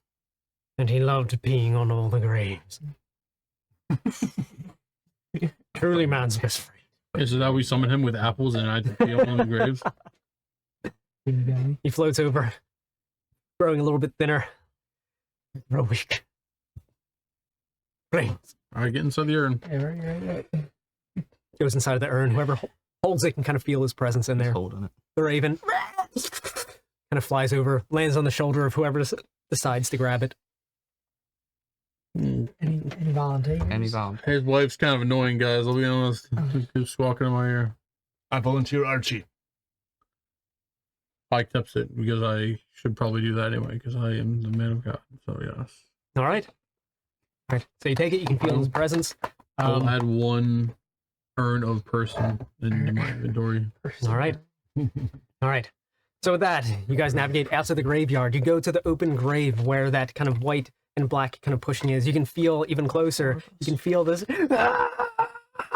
that's kind of mixed with all this different and kind of graping and scratching that you can kind of hear almost like coming from the other side. Who's going to lay down first? I'll do it. All right. A man of the earth. You walk over, you lay down on the grave, take a little bit of dirt and kind of sprinkle it over you. And as you do so, make a constitution saving throw as you kind of feel it just kind of consume you.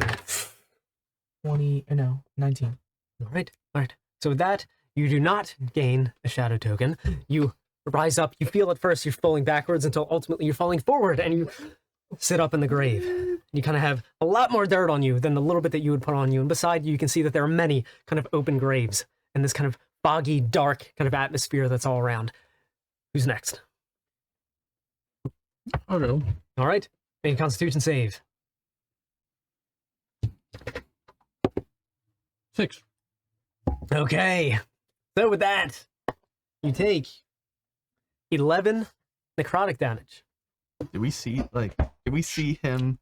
You see him just kind of sink into the dirt, and a little bit of shadow and like kind of shadowy hands kind of all pull him in as he goes into the dirt. As that happens, unlike his kind of more pleasant journey, as he was kind of escorted by more of the light, you feel that you would have been even significantly, you almost feel like you would have been crushed between 2 unstoppable forces that are kind of pushing together. But if it wasn't for that urn that you were holding, that helped you kind of resist some of it. However, you gain a shadow token in doing so. And you, similarly to him, you wake up, but in sitting from the grave, you have to kind of like pull yourself up, almost like these kind of shadowy hands are kind of grating at you and kind of ripping a little bit at your skin as you sit up and kind of quickly push and get out of the grave.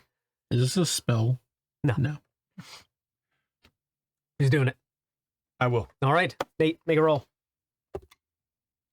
That's 21. All right, so you're able to pass successfully. You're able to push through. Again, you kind of feel the light and the darkness. You feel even more comforted by the light. You can feel it almost kind of pulling you through as you almost kind of like instinctively reach for it. Way more pleasant than the horrible feeling that this guy got. And you feel yourself sit up from the dirt, a whole bunch of dirt kind of sprinkling off for you, kind of pattering on your thighs as you're kind of sitting up in this grave. You can kind of see that you guys are all kind of in nearby grave sites. It's kind of shadowy fog that's all around you. And last one. Constitution save. Throw the dirt up. All right. Close my eyes. All right, peg like Harry. 6. All right. So you take. Wow. You got fucked, man. So you take 2 force damage or necrotic damage. Start screaming. As you are pushed through, and you gain a shadow token. That's okay. He fell and broke his peg leg earlier. That's fine. Or even. And in doing so, again, you kind of feel almost sandwiched between this light and darkness. It's kind of pushing against each other, and you sit up in the grave. Now, all four of you sitting in the graves. Some of you had way different experiences coming here than others.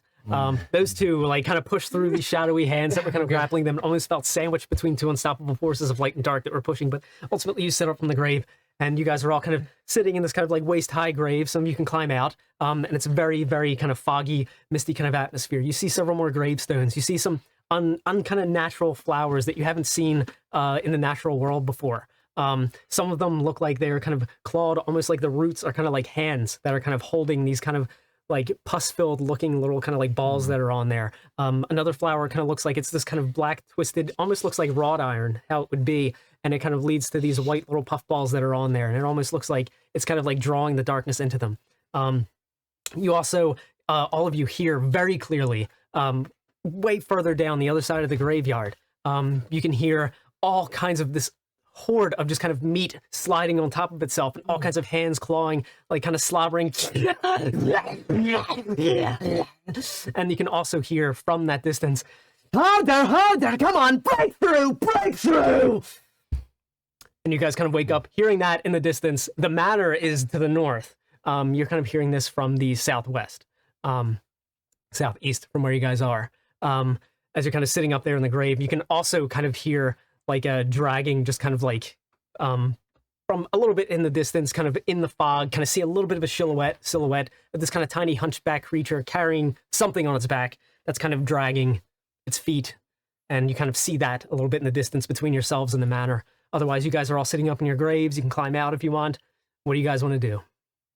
Being a farmer, can I try to harvest any of those flowers or plants Sure. that I see?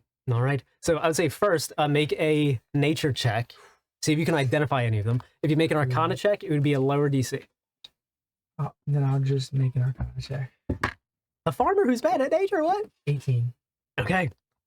All right. So one of these, the two kind of like pussy looking ones, you can't really identify.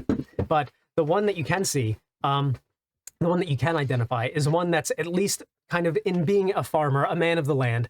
You're not very familiar with the Shades Veil or anything like that, but you do know a little bit about plant lore, enough to where you can identify this as a plant that's the underside of a plant that grows on our material plane. And this is known as Asphodel's silhouette.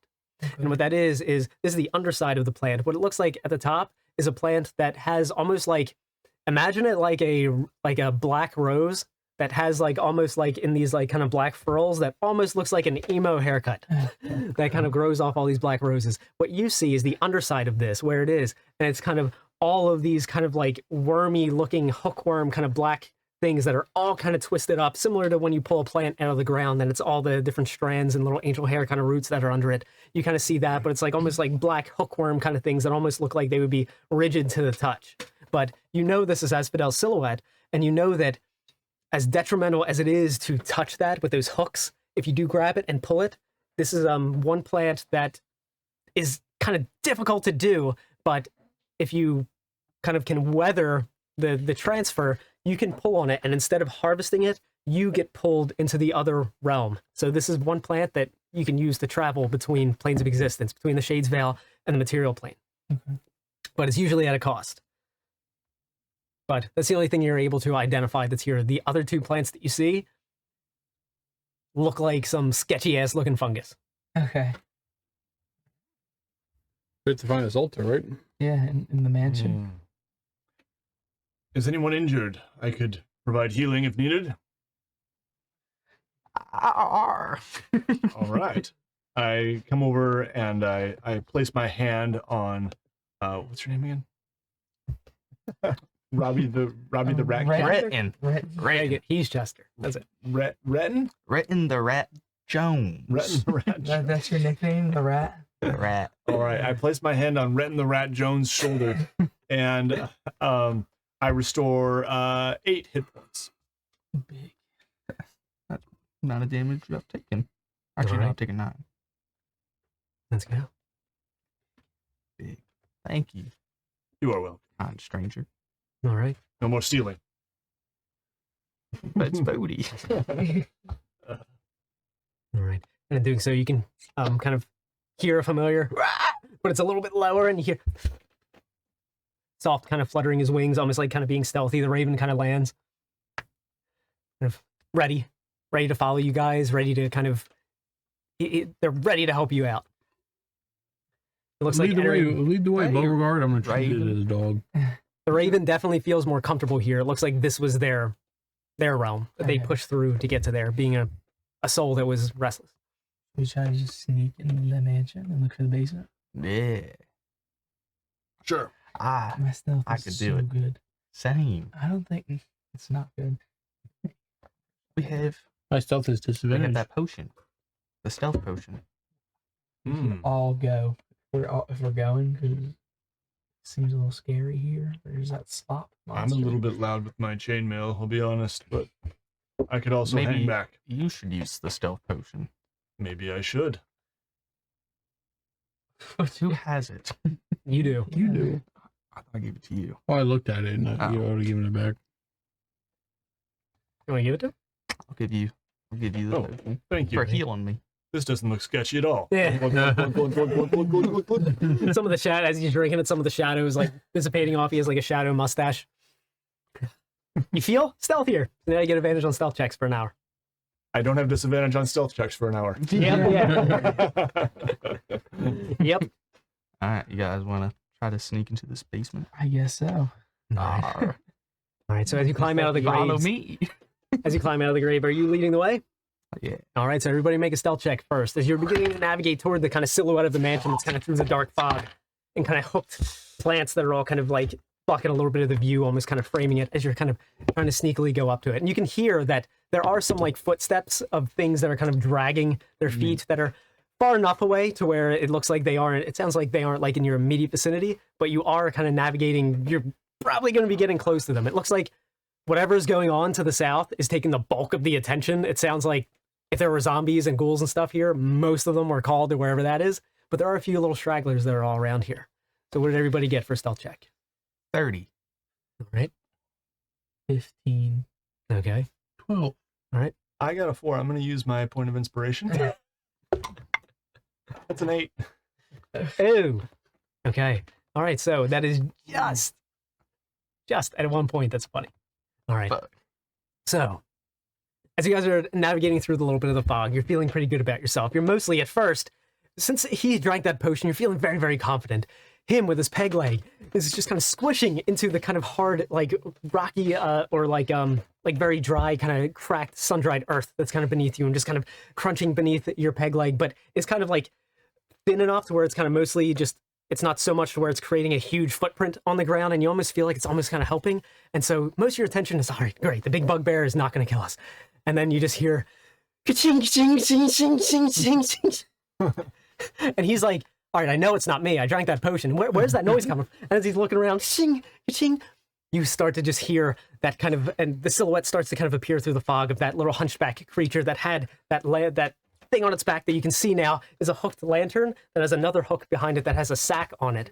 That looks like there are all kinds of these little lumps in it. It basically kind of looks equivalent to like Creature from Harry Potter, that one like hunchback looking elf kind of guy, but kind of like almost like Creature and Gollum had a kid. It's a little more grotesque, and its jaws kind of overhung a little bit. Its nose even a little more long and hooked. It has, you do notice that it has a little collar around its neck with a little like tinkly nameplate on it. And as it's kind of approaching you guys, it just kind of wipe your feet. You reek of the living. And just right in front of you, just kind of whips out and just starts peeing on one of the graves. Beauregard has been a bad dog. Reaches into the sack and just pulls out this like rotten fruit. And eats it in the most disgusting, slobbery-filled bite that you could think. It kind of explodes in this pus that kind of goes all over its mouth as it's one of those kind of like rotten pus things that you guys had seen. What's your name, my friend?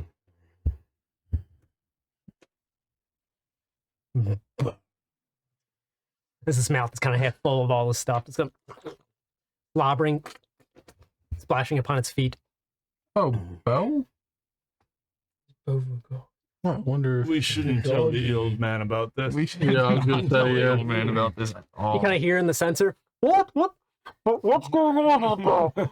Oh, the locals are just saying hello to us. Did I hear a bell? No, Different bow. You said you wanted to pet the dog. I did want.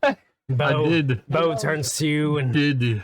looks at to the little brass urn that you have, and whoa.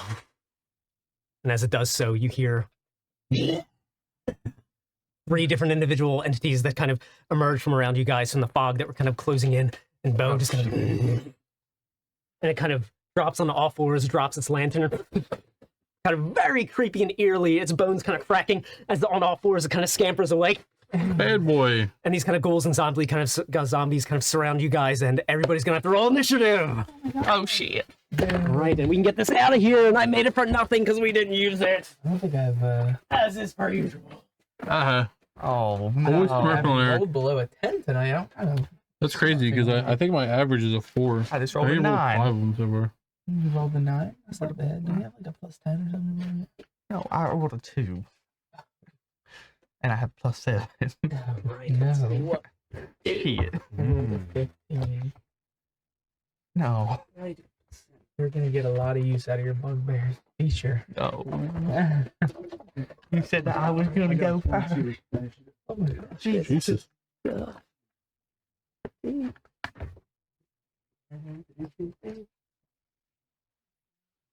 R.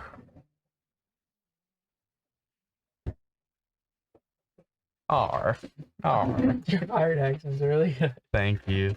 Yeah, At one point, I absolutely. lost it and I was just doing it. You know? Absolutely Sure you- exquisite. A nice show. You're a mimicking pirate. Yeah. You're a land pirate. I'm a land pirate. It's just my dream. Your dream. Yeah, You're a I cut off land my own leg. pirate. You're from like just like a wealthy family. R. What races are everybody? I'm a I am a bugbear. human. He's also Yeah, a you got human. any bugbears over there? I actually don't think I do. Two humans. So you're gonna be the wolf, a bugbear. Rawr. I'm a and you're a human guy. How about you on T? Hey, you want to? All right, got you. You're gonna be this guy. Oh, Demon, demon. cool. That's Yeah, perfect. we got two humans. Here we go. You got a human with a hoe? A little farmer? He's clean, bro. Oh, there's years of fending off the farm. Let's prepare him for this moment. This will be you guys. Oh my god. That's our bugbear guy, because I don't have a bugbear. My werewolf from our Yep. long ago campaign. And wait on Nate. I'm basically a bugbear in the new campaign. Basically. You're a bear. I'm a bear who walks on all You're a bear folk. bear folk. Yeah. No, I lied. I got a 20. I don't have a +2 to initiative. Oh, you I got a just, natural. you just rolled a natural 20. My Had- natural 20 on initiative. That's the way I view it. I use mine on a lock Well, All right. got in. to a shed. All right.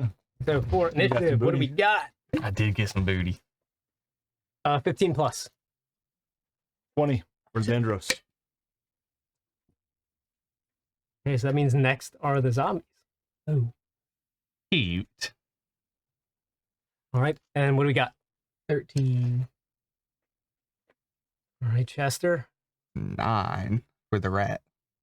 Rat, Archie at 7. Archie. All right, so the Xandros, the zombies, Chester the rat, and then Archie. All right. Actually, add. There are a few like runes that are kind of in here. Should I use my dagger? Dagger? What, like throw? Okay. My new, So it's my just new 3 dagger. zombies right now? Can try. Or is it like 3 little groups of them? It is 3 individual zombies that you guys can see. They're right here. Okay. Well, I'm first, right? Mm-hmm. I am going to turn to the one behind me. Should I move it? Oh. Yeah, sure. And Do I swipe? Yeah. Yeah. Okay. and then I am going to oh boy, new to this paladin thing. Let's see here. So many options. Might. Yeah, I think I'm just gonna strike it with my longsword, and that's it. All right. Kind of boring, but effective. That's a 21 to hit. All right, miss. Kidding. All right. The zombies. Yeah, the zombie is made of adamantium. Attacking. And that is going to be It's like the orphan. oh, I get 2 attacks. All right, let's go. All right. So that is going to be a 9 All right. slashing damage on the first one, Okay. and then the second attack is going to be 13 to hit. All right, that hits. Okay. These aren't zombie orphans, right? We're okay. No, yeah, you guys got They won't almost destroyed. Yeah, And that is 8 slashing Oh, damage. zombie there's like 30 of them. That was so. Now yell out, "Be gone!" All right. So with that, as you charge up to it, and just kind of you slash into it. As you first go into it, it kind of raises its arm, and you just kind of slash it. A little more difficult than you would think. It looks like everything that's in this realm is kind of partially empowered by the shadow of this realm, and you could feel the light that is behind you that is kind of carving at the shadow. Not so much your sword against its flesh, but the light against dark, and you slice through it a little bit, and you can kind of see almost, rather than blood, this kind of black ichor that just kind of falls out. The second slash, as you go for it, you slice, and it just kind of cuts it right up the middle, and some of its guts, similar, kind of black. It looks like it has some organs and everything, but they're all kind of black muck that starts to kind of fall out onto the ground. But it looks to you just kind of unfazed. But it looks like it's pretty hurt, but being a zombie, it has no idea that it's hurt. All right, so is that the end of your turn? Yes, that is all I'm going to do. All right, so this zombie is going to attack you. And it gets 1 extra damage against me. It's live. It was a 6. That's a 16. Oh. Well, I might Reroll it. Okay. Wish we went with that. All right. So it is going to miss as it comes up to you. Slices at you. It completely misses. And then the other two, this one is going to just kind of run up to our UNT guy.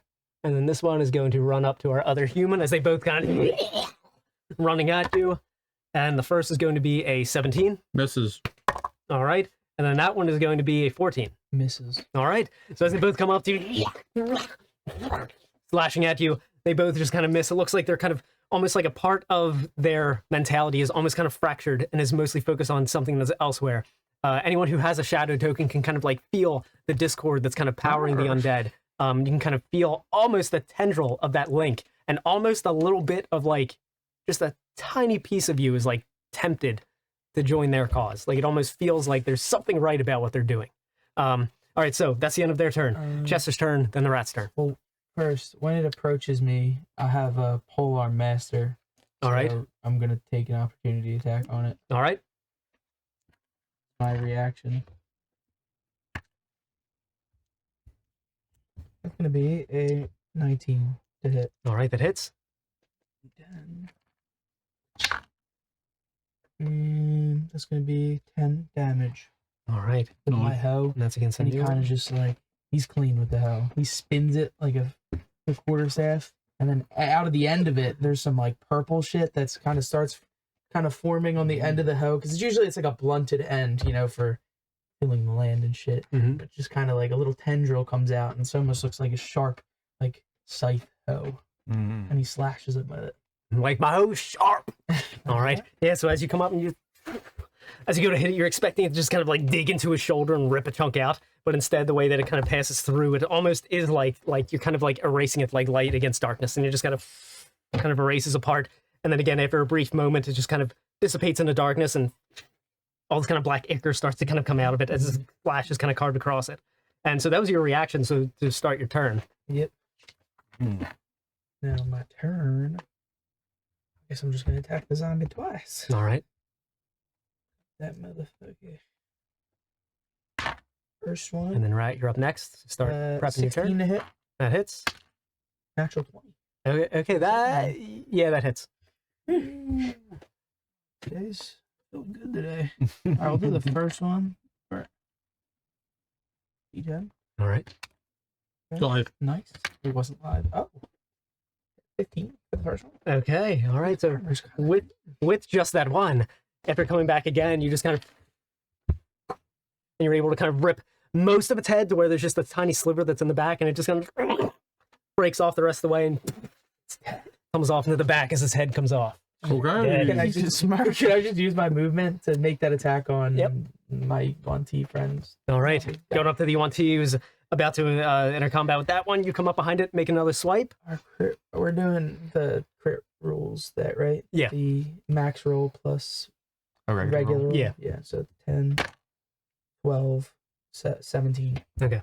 Yeah. So for crits, we do the maximum and then add what we were. Add the dice roll. Yeah. Just so it's not like, all right, double ones. Yeah. Cool. You never get just a 2. Yeah. Okay. So what was the total? It was a 12. And this is the one that wasn't damaged yet. 2 plus 10, 12 plus 5, 17. Yeah. All right. That guy takes a huge chunk out of him, and you just got just kind of barely kind of hanging on there as a huge chunk is kind of taken out of its torso. Most of its guts falling onto the ground. Rat guy, what do you do with your peg leg? Rat guy. Scurry on over to the other one over there. You're just able to make it with 30 feet, I'd say. Well, I want to keep my 10 feet away from him. All right, okay. Right. And then with my brand new shiny dagger, Okay. I just want to fucking slice his throat. Just All right. right into the head. All right. So in doing it, you understand that this dagger does 2d6 additional acid damage as you slice with it. So you carve a huge chunk out of it and take it away. It's And If I hit. It's either a 1 or a 20. for sure. Oh. 11? 11 damage, all right? Yeah. No, No, 11 to hit. hit. Oh, to hit. Hits. That was a Is that three. zombies or So I just do 1 I usually modify everything a little bit, Well, but even he's- so. yeah, he's 1d4 engaged. plus 5 plus So the you got extra your stuff. sneak attack plus Yeah, the plus the 2d6 2d6, yeah. plus the dagger's 1d4. So I think you're doing 3d6 sneak attack at level 5, or is it 2d6? It's 2. I Yeah, it's think. 2. I'm trying to find So it. 4d6 plus 1d4. 1d4. Regardless, this thing's fucking 3. dead. It had 22 total HP. Five, It's banished to the 3. Shadow Realm Well, if it wasn't 2. already there. I don't know about that. nah, 22 is kind of high. 5. This one already took. Oh Oh, wait, no, it already- didn't take damage yet. Yeah, it did. No, he hit him. Yeah, he. Oh right, yeah, That's right. yeah. I 'Cause hit it twice. oh, the one I crossed out was done. Yeah, I mean it took 10. 15 damage already. You need 7. Yeah. Add it up just to be sure. Okay. All right. 22. So in doing it, you take your dagger. As you do so, not only does the dagger slice through it, but acid kind of that's dripping from the blade just kind of eats away at it to where nothing but a shadow just kind of dissipates to where it was and is now gone. Oh, wait. Not that one. What? Oh, Oh, yeah. Oh yeah. I forgot. That was you. All right. And then I want to scurry behind that tree and hide. Okay. Dash and hide. Oh, you already used 30 feet of move. You had 5 feet of movement left. Oh, bonus you can action bonus action to dash. dash. Okay. And then I'm going to I go. forgot rogues. All right. Okay. All right, Archie. Can you finish him? I don't know. Can you do like 6 damage? All right, let's try something. Wait, I just want to see how long this spell lasts. Yeah. You can use your. 1 hour. shadow Cool. ability. I'm going to cast at 2nd level magic weapon. All right. Nice. Just gonna grab on your sword. And... Behind it is going to appear a Is it wait, Spiritual a weapon? spiritual weapon? Spiritual Oh wait, Mm. what is this? Wait, what do I have this one? No. Your plus one. No, I don't like that. I thought it was spiritual. My Okay. sword is now We're a okay. +1. So it's engaging me. So I disengage. I don't have any weapons there. You got a quarterstaff, don't you? Dude, I have. Yeah, but it's negative. Got that shillelagh, man? I don't have. I thought I had something that was like. All right, I'm going to back up. Nice. I'm gonna disengage. Disengage or opportunity attack. I'm going to do opportunity attack. I'm pretty tanky. All right. My goodness. So that's a natural 19 Oof. plus 3. So 21. 22. Yeah, oh yeah, it hits. All right. I thought you said damage at first, and I was about to cry. All right. So when I use this, if you All right. So that was 4. All right. So you take 5 bludgeoning damage That's all. and make a Constitution saving throw. Oh, that's bad. 5 real quick. And then we will be back at the top of the order with Xandros. 17. No, if All right, you passed. don't have enough. No shadow token for you. That one. Okay, I will then, as my actual If you get action, one, you automatically have first of all, I'm gonna cast. It's pretty hurt, right? Oh, okay. Yeah. So I'm Very gonna cast magic missile. Okay. I'm gonna wave my little quarterstaff in the air, and 3 little dart type glowing darts are gonna appear. All right. oh, so I have And it's 5. just gonna do. I'm gonna fire them all at him. All right. One, Let's see. you roll the d6, and then you add 1 to it. Salted him. That's live, kid. Where'd you go? Here. Thank you. You got a lot of on to it. 3. 4.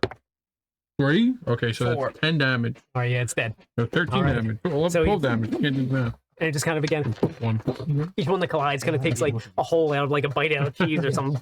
So you have So nothing less. Just a little bit of shadow that all just kind of dissipates into the air. Can I use healing word on myself? It says creatures I can save. I am a creature. And look down. And with that, the last of the zombies and ghouls that were around you are now dead. But you did notice a change in the air. From the noise that was made from combat from here, you did hear a little bit of a slowdown from the crazy cacophony of all the zombies and ghouls and everything that were hammering at the doorway that they're trying to break through the other plane with. And you suddenly feel like, oh shit, we gotta get out of here. What do you guys do? You know, go towards To the the manor, basement. right? We gotta get To the basement. Manor, so To the manor. take All right, a break. sprint. For it. All right. All right. No So more as you guys are doing so, I'm going to say make a stealth check with disadvantage. Okay. and this is going to summarize you guys running through the fog, pushing through to get to the manor. Oh, would he get disadvantage? Would he still then? have disadvantage? Disadvantage doesn't stack, so They- it just cancel out. They always advantage. cancel out. Oh, so he Yeah. just has Yeah, regular. just right. regular, yeah. Well, I was already regular because I had disadvantage. Gee, that's what I'm confused. So now I think I'm rolling with disadvantage now. Well, I But the think potion- no matter what, advantage and disadvantage, no matter how many of each, I think it's still they normal. still Okay, just cancel okay. out. It's Okay. like That's how we'll roll it. Yep, I like it. While we're running, I'm going to say heal and then heal myself. Yeah, no, that makes sense because it would be double disadvantage and you can't do that. Mhm. Yep. I think I remember it might have been one of your videos where you're like, if you have 6 disadvantage and 1 advantage, it still cancels out. I think I don't know know I've seen a mine. lot saying that. That's how we'll roll it. I made a video once. Yeah. I said some things. I don't remember. I'm not that guy. You know, you think I'm not that guy. Exactly. I got All right. Okay, so what did everybody get? 17. All right, You still 17. got- Yes. What did you get, Dean? Oh, I Or got Kester? Bennington? 17. 17. I rolled 2 nat ones, but it's 12. He has a plus 11. Okay, but it was a natural one. But it was 2 nat ones. Okay. What did you get? 8. 8. All right. Plus that expertise. All right. So as a group, you guys do pass without being seen, is the total number. But with you failing and then with you critically failing, you gain 2 shadow tokens. As you can feel, as you guys are running, you fall behind a little bit because you can feel the darkness that's kind of weighing upon the land that literally is being pushed through that gateway that Declan's body and through the Forgotten God's energy are trying to hold back. You can feel all the darkness being siphoned and pushed into there as all the light from our plane is getting pushed against it. And in doing so, as you're running, you can almost kind of feel it pulling from you. And you can feel more darkness from the air kind of entering you, almost like a negative pressure that's pushing against you. And you gain a shadow token, you gain 2. And you guys don't take any damage or anything like that, but you are able to stay stealthy enough, but at a price. So you guys are able to make it to the front doors of the manor. They're able to push them open, and you can kind of feel the little brass kind of urn or brazier begin to kind of pull in the direction that the basement would be in. Now, once you guys get to this point, you can see that it's pretty much the same layout, just kind of darker and more twisted. The place looks more dilapidated, almost like a twisted kind of nightmare version of the manor you guys were in before. This entryway, this temple, all the different stained glass images are all kind of like this dark red and like this dark green. You can see some of the names, like this temple is the reverse. It's the temple for the Forgotten God that's on the darker side. And whatever names are ever etched in, some of like the statues that are depicting it almost seem kind of blurry. The names that are etched into the walls are all kind of, the more you focus on them, the more they get kind of blurred out. But how many shadow tokens do you have? 3 now. Okay. You can begin to almost kind of grasp what the name of this Forgotten God is. And that kind of like scares you for a moment because everybody else just sees like just this blurry scribble, but you're almost able to make it out. And it almost looks like it's like something. And like you want to focus on it and you can kind of like feel the darkness that is all kind of around, almost kind of like creeping in as you're doing so. But then you kind of snap out of it and you guys are running kind of through this temple. As you run through the kind of shadow that's all in the room, you're beginning to almost kind of feel like it's kind of almost like draining and trying to kind of follow you. Pushing through this door into what the living room was on the other side. You guys are going through where the one leftmost door was. You push through where the living room was. Push through there. You can see all the different portraits that are on the wall are all the same.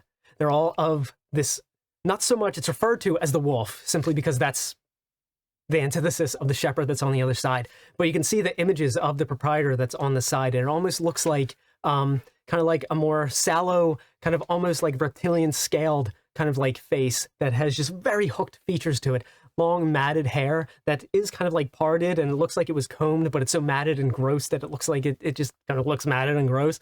And every single one is just the same kind of sharp tooth, just smile that's on there. You can feel its eyes kind of watching you as you're running into the next room.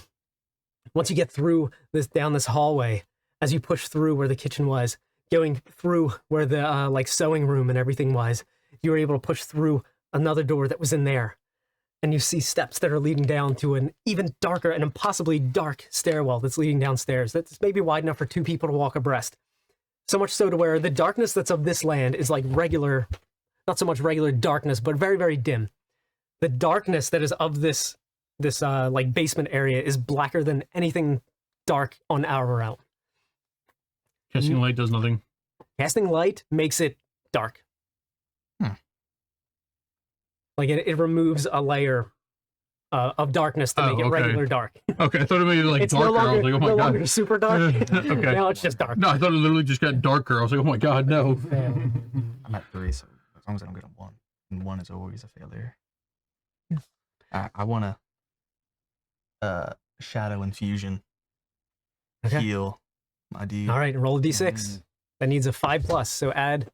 Look at that. That's like cocked in the Actually, corner. that's so Fuck bad. this shit. It's You need a 2 because you It's have literally 3. actually Yeah. on the. It's actually on the. It is. D6. That's It is literally. Yeah, it's like this, like this. just diagonal in the corner. Why can't you just fucking roll? Can I re-roll it? Like everyone, it lands on top of other dice. Like Okay. you got it. Yeah, 6. All right, cool.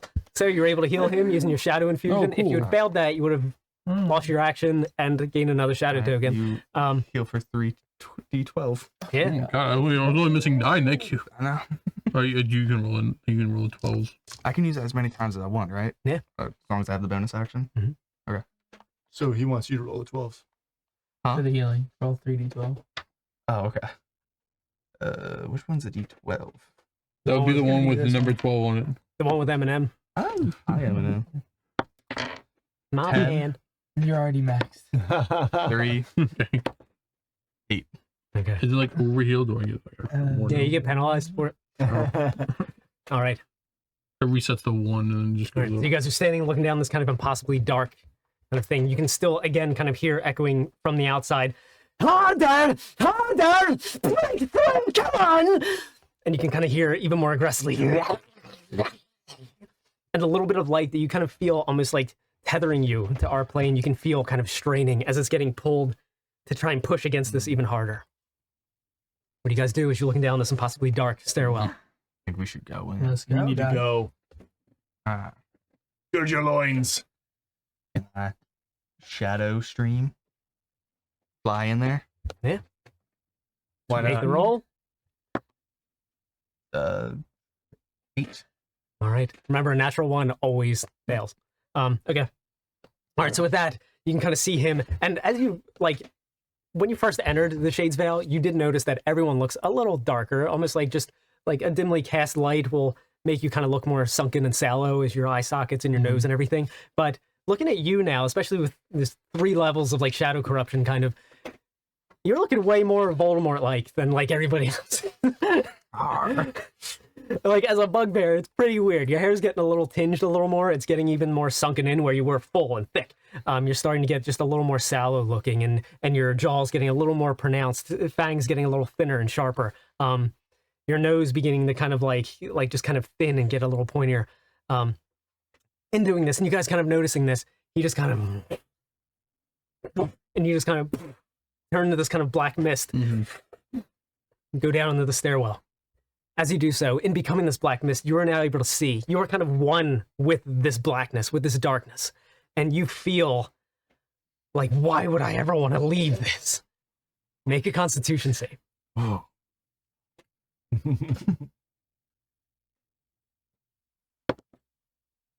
17. All right. So you're able to 19. kind of fight it off because it feels welcoming. You are one with it for a moment, and you're just like, well, there's nothing else. This is amazing. It's like a raindrop that falls into the ocean, and it's like, why would I go back to being a raindrop? This is sick. I'm the ocean now. And like, but for that moment, you remember why you're here and what's going on, and you're pushing through, and you go down this impossibly long stairwell and ultimately bottom off on the floor, and you can see that there are a few statues and everything and shrines. It looks like this was some kind of a crypt of some sort, but at the very end is an altar, and you can feel that pull. You can feel that this is where the shadow, where this darkness is emanating from, and that is the altar that you guys were sent here to destroy. Follow me. You hear from down there in the blackness. Follow me, my voice. It's me. Maybe we should all turn to black shadows. I don't think he has any corruption I yet. don't have any That means you'd have to get a 4 then. Could he do it? I don't even think he's allowed to do it until he has one, right? Yeah, not till you have a shadow token. Yeah, I don't have one. We could purposely get one. A stab. Yo, take me. Shadow. Try running in and see what happens. Yeah, Constitution probably. Why don't you just destroy it? Here's special day. All right. I'm just gonna run down the stairs. All right, Here we Don't wanna go. go in the dark. make an acrobatics check. Okay. Let's Oh, see. that's true because we literally can't see running down the You're steps. running downstairs in blackness. Good That call. is a 4. just the armor. Okay, so by failing that much, that is a critical failure. So you're going to take 18 bludgeoning damage as you fall down the entire set of stairs. And as you're falling, boom, boom, boom, click your jaw, hit your elbow, hit your funny bone, every kind of body part that you're hitting, that you're focusing on, a new piece of pain comes up. And just as you think, all right, this has to be the last stair, you just keep on falling. And you guys just hear, and the chain just ching, ching, ching, ching, ching, ching. Until ultimately you're like, okay, it's getting quieter and quieter. Eventually, it stops. And you, being one with the shadow, hear this, and you turn around, you just watch him falling, and you're just watching. And you ultimately land at the bottom, all bruised and bloodied up. Are you alive? Ow.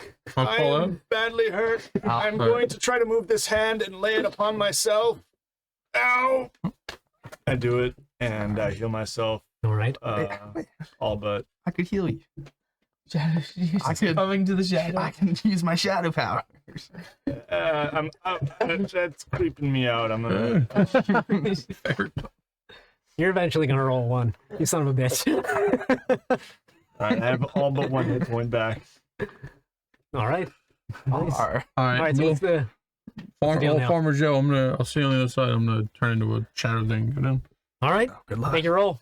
How many do you have? You only have 1? All right, so you need a 4 or higher to roll.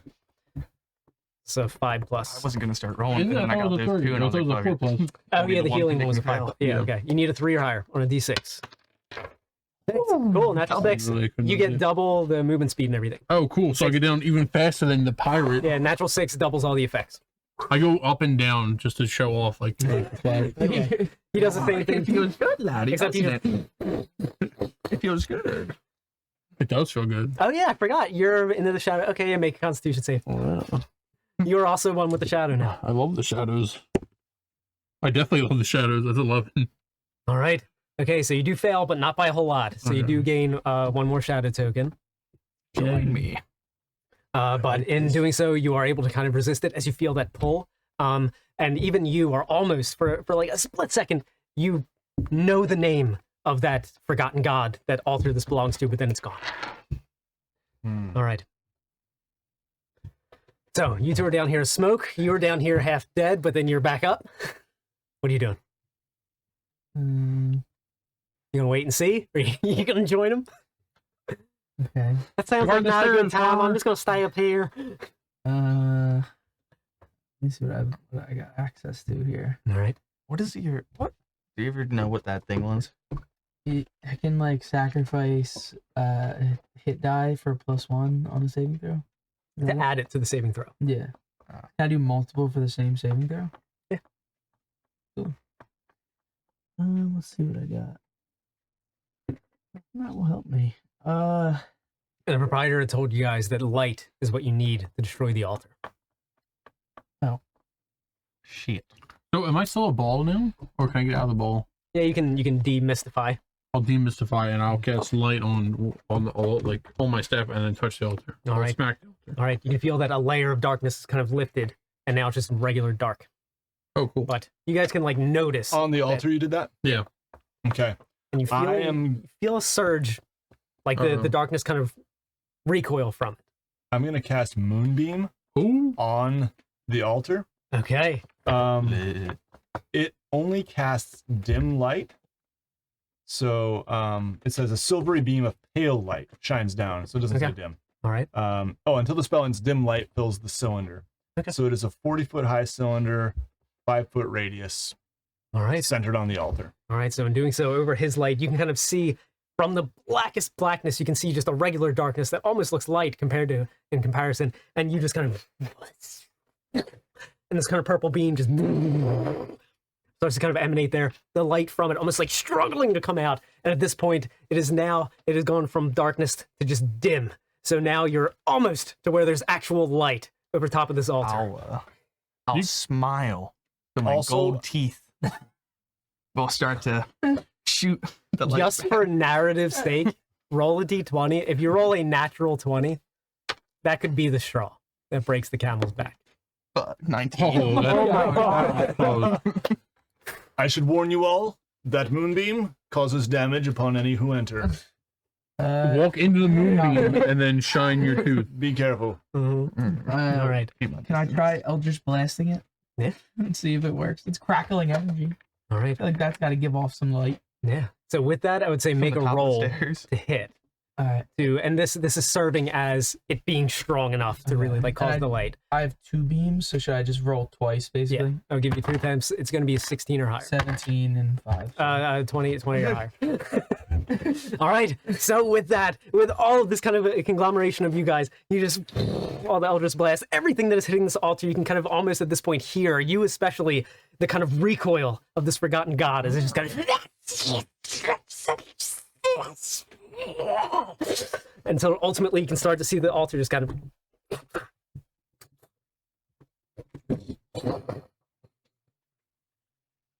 and all the kind of sides begin to Yay. the stairs are beginning to and the whole manor is beginning to fall. I'm still. You guys gotta get the fuck out. How did you see the altar if he was at the top? He had to be down there. Yeah, you had to be down there to do the Eldritch Blast. Fine. All right, fine. That's right. You gotta That's one suffer and die right down here with You us. said that there was a bright light, or there's dim light in the middle of the room. Yeah, but right? you, I think that's what 60 feet. Yeah, but I think it's Well, about yeah, but physically if it's seeing the light- altar. if the light's being given off of the altar, I would still be able to see it in the darkness, not the range, right? You're defying Okay, physics. let's This compromise. little- Meet in the middle. There are going to be 3 checks for you guys to get out of here. You can get advantage on the first one. I'm gonna You're do halfway up the stairs. Alright. I'm gonna go Okay, back. we'll meet in the middle. Sounds amazing. I'm gonna go back into my little ghost form. Okay, make a roll your d6. 3. Good. Okay, make a Constitution save. Is it the dark? Well, no, Oh, I it's thought I still, dispersed still the maintained. Yeah. darkness. Okay. All right. So you fly up as your ghost form. I follow suit. All right. Fuck Okay, 5. That's good. All right. You follow through. What are you doing? You know, as this like kind of good paladin, I'm a little bit afraid of that shadow stuff. So I'm just gonna old school it. I put my shield over my head and I start moving forward up the stairs. All right. Natural one. All right. I'm coming back. So with that, again, in struggling, not only are you going to fall and you're going to take some bludgeoning damage and all that. I'll heal him. All right, so that is 10 bludgeoning Back damage. down the steps. You also gain a shadow token as the shadow is pulling upon you. What is this angry, kind of furious now? You don't feel it as strongly, but it is furious. Whatever is left that is in here, that is now, whatever was in the altar, that core that was feeding everything, has now just been kind of let loose. And you can kind of feel it all kind of encapsulating the area. A spider? No. No, look, literally right in front of you. Encapsulating the area as well as just kind of wildly reaching for anything. And as it's kind of pulling back at you, you gain another shadow token. And you take that bludgeoning damage as you are now just a little bit behind everybody. Ouch. So you make your roll with advantage. And what was it again? And it's going to be in acrobatics or athletics. Athletics is going to be a little bit higher. Like Dude, level. you're a farmer. You're athletic as hell. That's a 5. Okay. You're old. You're not athletic. All right. So you didn't And critically is this fail. and what is this to get up the Barely. steps or get out of the mansion? Essentially, it's out of. You're currently going up the steps to get out of the mansion. Okay. But as it's starting to crumble and fall, some of the ground is kind of falling beneath your feet. Some of the rubble's kind of falling to hit you. So you by 1, but so DC is you made it by 1. My God. So you take 6 bludgeoning damage and you don't gain a shadow token. But as it's kind of falling, you guys are navigating through. In being the mist, it is going to be you guys get advantage going through it, and you only have to make 2 checks because you're moving a lot faster. Acrobatics. So as the manor's starting to crumble and you guys are now kind of advancing your way through a little bit, everyone make a second round of checks, athletics or acrobatics. Athletics is going to be slightly lower DC. Can I cast Misty Step to teleport to, a little further? I don't know if that's gonna. Yeah, I would say in doing that, you'll now be able to roll with advantage for that round. Okay. Yep. 24. Okay. Good lord. Okay. All right. You are weaving right through this. You are at home here in the Shadesvale. 11. Okay, so that failed. Oh. So you only take 4 bludgeoning damage. It's a little Wait, bit. did I get extra- advantage or no? I just get 2 checks, right? No, yeah, you just Okay. got 2 checks. 16. All right, you're good. 14. Okay. All right, so that exactly passed. You guys are navigating through. Some of the debris is kind of falling, some of it's breaking. You even kind of feel like pieces of actual like shadow are kind of falling and kind of breaking down, almost like it's paint that was painted on that's crackling and kind of peeling off as that's even hitting you and colliding with you. As you guys are nearing through, getting through the living room, running out of the temple, the stained glass images are all kind of breaking and shattering. Some of the pieces of the ceiling are beginning. Entire columns are falling and crumbling. The entire manor is collapsing down. As you're nearing the exit, trying to get out, everyone make one more round of rolls.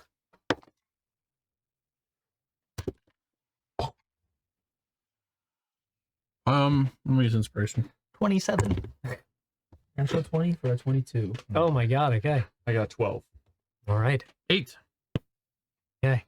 Inspirations are clutch. I'm All telling right, you. so you guys both take just 4 bludgeoning damage. Not held back or anything, but you take a little bit of damage. You guys ultimately get out of the manor as it collapses. Thank you. I feel myself. All kind of just I gotta rubble look at my around you hands. guys. Nothing but a foundation and what's left of kind of like part of a tower. Standing outside of there, catching your breath for a moment as everything kind of settles a little bit. In this moment, after everything collapsed and you're kind of waiting for the dust to settle and everything, all the noise from everything that was pushing on the other side kind of grows to a lull. What do you guys do in that moment of respite? As you're standing in kind of the ruins that are all kind of, the dust is starting to clear. Anime style. Am I still, Villain about to arrive through the dust. we still in our ghost form? At this point, yeah. Do we like have any movement left? I would say no, you used all of it to get out Alright. in the form. I guess I'll just look around and see what the workers are doing. The See how they, workers? well, how they react. Well, how like those, do I see that person that ran off? The dog? Oh, Oh, Beauregard? Alright. For the moment, no. Do I see anybody nearby? The Raven is following with you guys. He's kind of with you guys the whole time. I want to ask Aaron what's going to happen now. You can kind of hear from the inside, and this is almost like kind of spoken just directly to you through like telepathic link. No. The wolf won't come for his dinner, I'm afraid. No, I Is said anyone something. hurting on hit points? Is anyone looking particularly injured? I'm only missing 8. I'm okay. I'm only for missing now. it too. I'm not too bad. I have healing How much words. are you missing? Well, I'm down a bit, but I I'll can cast heal cure him. wounds on myself.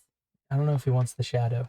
I'm going to send a shadow to him. Okay, I'm too slow to stop you. No. I'm about to cast cure wounds when all of a sudden this 6. shadow. I rolled a 6. He gets healed double. Yeah, you get 60. You never felt more alive. This man cannot roll a 1. You got I 3, right? told you they're loaded. Wow. 60, 12. Here, I'll roll 3. You roll 3. Alright. Where is this? Where is this 12? 3. 5. 5. You're definitely full. Yeah, I'm full. Thank you. Welcome. Now we're your cure wounds. If you're mate. Oh, now we're yeah, even. I'll- All the booty's I'm mine. missing 8, but Yeah. I mean, if you're Okay. willing to give it out Casting cure here, wounds. 1d8 plus 3. awesome. I step over and lay my hand on your shoulder, and I rolled a Oh. big old fat 1. That's crazy. That's 4 points. Nay. My bad. I'm okay. I Sorry, can I'm a little heal. bit, I can healing words. Shadowy, I I won't. think. No problem. No problem. I'm currently talking to Aaron, who just said dinner is coming, and I'm like, oh my god, we're dinner. Oh, fuck. Guys ate the wolf. Yeah. So, Obviously. what do you mean dinner's coming? I thought you said we destroy this altar and then the wolf is defeated. What do you mean? So that's destroying the like overall darkness's push against our realm. Okay. The wolf is still him. But you. Oh, And a little bit of shadow, like the power that was in the altar, mhm.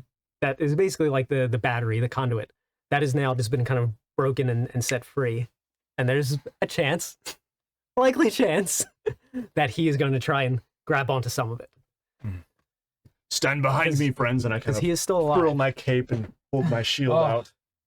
Where's this? Is this energy like visible or? With no shadow tokens, no, you can't see it. Okay. Sort So of. we. Do you, Sorta. can you guys It's not see, you. Can you guys see the magic around here? You can see that Oh. wildly throughout the air. There are several almost like thick tentacle sections that just kind of whipping around, almost like leeches looking for a host, kind of everywhere. Everywhere. Some of them are huge. It's just the very thin, stretched out, shadowy silhouettes. Some of it kind of bleeds into the sky, and then some of it will come crashing back down in a wave. So much so to where you actually are kind of, if it's close enough to you, you almost like kind of jump and try to avoid it. Because you feel like if it does crash into you, it may consume you a little bit. I like the dark. As you're now kind of in this kind of like shadow storm, almost like a volcano erupted, and kind of the shadow is looking for a host, looking for impact somewhere. And you feel that it would be so easy to grab onto it. I'm just gonna just do this because I think it'll be fun. I'm going to attempt dispel magic. Okay. It doesn't do anything. All right. So in doing that, if one gets close enough to you, you dispel magic, you can kind of sever it enough to where it doesn't affect you. Okay. But for something encompassing the entire land, you feel like your dispel magic isn't going to... I was gonna say, it's a 10-foot cylinder. Can I just, like... What if we combine our dispel magic so they multiply? Can I just have it over me for, like... Wait, no, that was a magic circle. What am I doing? You have too many magic weapon, magic circle. Oh, no, we're good. Oh, okay. That's fine. It's 120 foot radius, 20 foot range, 120 foot. So I'm gonna maybe save it in case we need it to dispel something. Sounds good. So Declan had told you guys that destroying that altar is the ultimate thing to stop the darkness from coming in. At this point, with the way that everything has kind of unfolded with your bond to the shadow a little bit, and with it being so panicked, you're able to kind of access it kind of enough, let just a little bit, enough of it in to where you can learn its name. Yeah. And you also understand that this darkness isn't Brother Dark, but it's his domain. And what is feeding this darkness to this area of the land and to this proprietor, the wolf, is one of his champions, one of Brother Dark's champions. In the echelon of Doorway, there's the Maker and the Unmaker. Then there was Sister Light, until one day she blinked, and then Brother Dark came into existence. Then under their umbrellas, the good gods and the bad gods came into, that's kind of the echelon of godhood and everything. And the Shades Veil is Brother Dark's realm. And the Glimmer Veil, which is the Feywild, that's Sister Light's realm. And you know that ultimately this realm is his, but this area, this altar, this location belonged to one of his champions, one of the forgotten gods, one of the names that is almost impossible to say unless you are linked enough to it, because it's been erased from history by something that nobody knows. And you know for that second that his name is Jin Bastille. Jin. And that is his champion, Bastille. Brother Dark's champion. And you know the name, but as you try and formulate it to say it out loud, it just gets lost and jarbled. But in that moment and in that bond, you learned that that is his name. And it is an ancient and heavy name that very few have ever spoken. With that, as you guys lick your wounds a little bit, the debris settles. You hear a voice similar to that was giving the orders before, as a silhouette begins to appear in the fog, very anime style. So, you brought the god on your side. As he kind of steps forward, you can see that face that was in all the pictures that was in the manor. Well, Shepherd, so did I. And that's going to be initiative. Shira. You think if I get him to say his name exactly, he'll... Right. Ah. The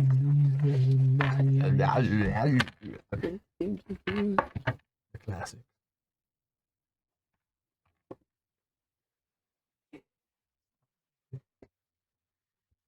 Do some big damage on this turn. Back at all, or No, that's fine. As he kind of morphs into a bit of a demonic entity. It's a fucking Chad. No. Got a loincloth on, I guess his butt cheeks from back here.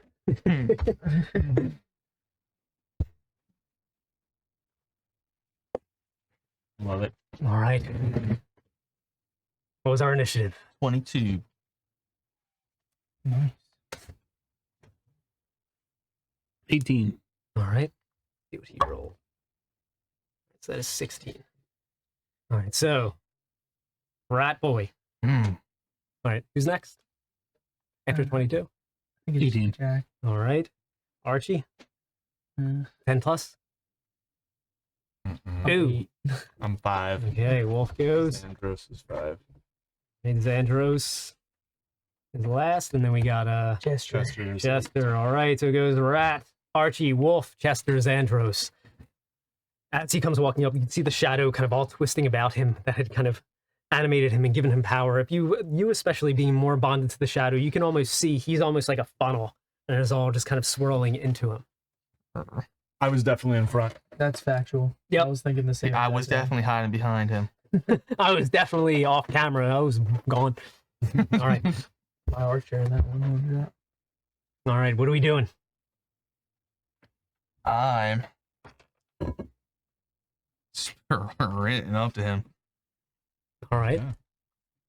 So difficult terrain is going to be anything that has debris on it. I'll dash as a bonus Okay. action All right. and run like up to 10 feet in front of him. 30. So this part will be difficult terrain. So 35, 40, 45, 50, 55, 60. He got 10-foot range anyway. There you go. Yeah. All right. Ah. Want to use my dagger on him, It's gonna be a lot of decent. and I try to say his name, but like I can't say it.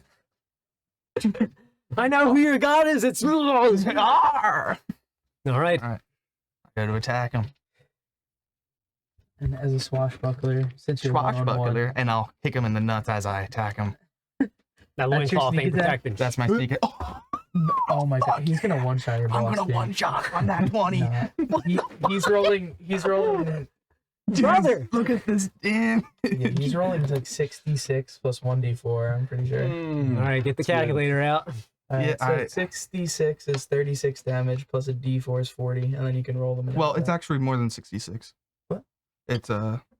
76 What? because Really? 2 dagger, 3 bugbear, 2. It's 2 bugbear, I think. Nah, it's 2. Oh, I'm sorry if I was wrong. I thought it was 2d6 on the bugbear. Oh, at least it says here sneak attack. Oh, that's your sneak attack. Oh, yeah, I should've did another d6 one. earlier. Yeah. Okay, well, yeah. So yeah, So- 7d6. So that's 42. to All start. right. Plus 4, 46, No, that was yes. And then roll your and then d6. now I get to roll Yeah. 2. 48. 54. 5, 59. 62. 62. Ah.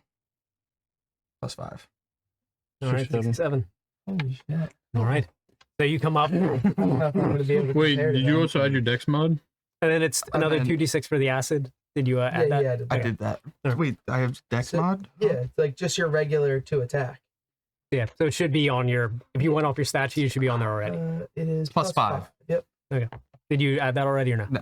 Okay. Cool. Oh, well, So that's plus 5, 72. 5 No. again for the No. nat 20. Oh, okay, No. sorry. All right. So as you come charging out to him, peg leg just you slash at him with the dagger. He just kind of you get out of here. As you slide up, he just kind of blocks part of it, but the rest of the acid is able to kind of just like carve through and kind of blocks into his side for a little bit, and he just kind of looks at you and smiles. But then part of the acid starts to kind of burn him, and he just kind of you can see this tinge of pain and this tinge of like unexpectedness where pushes it off, and he is now that's the end of your turn. Is that all my movement? Yeah, to Okay. reach him. Now he is going to use a legendary action to attack you. Ah! I smile. And since you have a shadow token, he gets advantage. All right, so that is a 28 to hit. Yeah, it's. All right, Yeah, you want me and so that is As a rogue, you can use a reaction to half your damage All right. taken. 17 slashing. So you can have that Ow. if you use your reaction. Yeah, I'll have it. All right. Uncanny dodge. All right, so that is going to be 9 slashing damage. How about an even exchange? And he slashes at you, and you kind of Arr. unprepared for it for how nimble he was, with how kind of big and bulky he is. It kind of catches you a little bit. But all right, so that's the end of your turn. Now it is Archie's turn, and then Wolf's turn. I will run up. Can I get within 30 feet of him? I just need to be in 30 feet. 30, let's see. 5, 10, 15, 20, Oh, wait. 25. You're moving 30. It is 30, I believe. 5, 10, 15, 20, 25. And I'd say you're just shy. Oof. Like 5 or 10 feet. Do I take another 3 damage because I have 3 tokens? Yes. Yeah. Yeah. We have to add that So- to it. Yeah. Another 2 Just- damage or 1? It's another 3 damage. Another Oh, you 3, yeah. halved it. I So halved it. Yeah. It would, 2. Always gets rounded up. So just making sure. Okay. What are we doing, Archie? Oh, I guess for my action, I am going to cast Magic Missile at level 2, which I believe gives me 4. Yes. So I get 4 darts. I'm going to shoot them all at him because I could not get within 30 feet. Can you pick it up? 3. 4. That's 4. 6. 8. 12 damage total. That was not good. All right. And then as a bonus action, I'm going to healing word the Mr. Pirate Boy. The rat. All right. rat. Healing word level 1. All right, Oh, you're there. I can't, it's a cantrip. I can't do that. Never mind. Not a Ah, cantrip. Actual.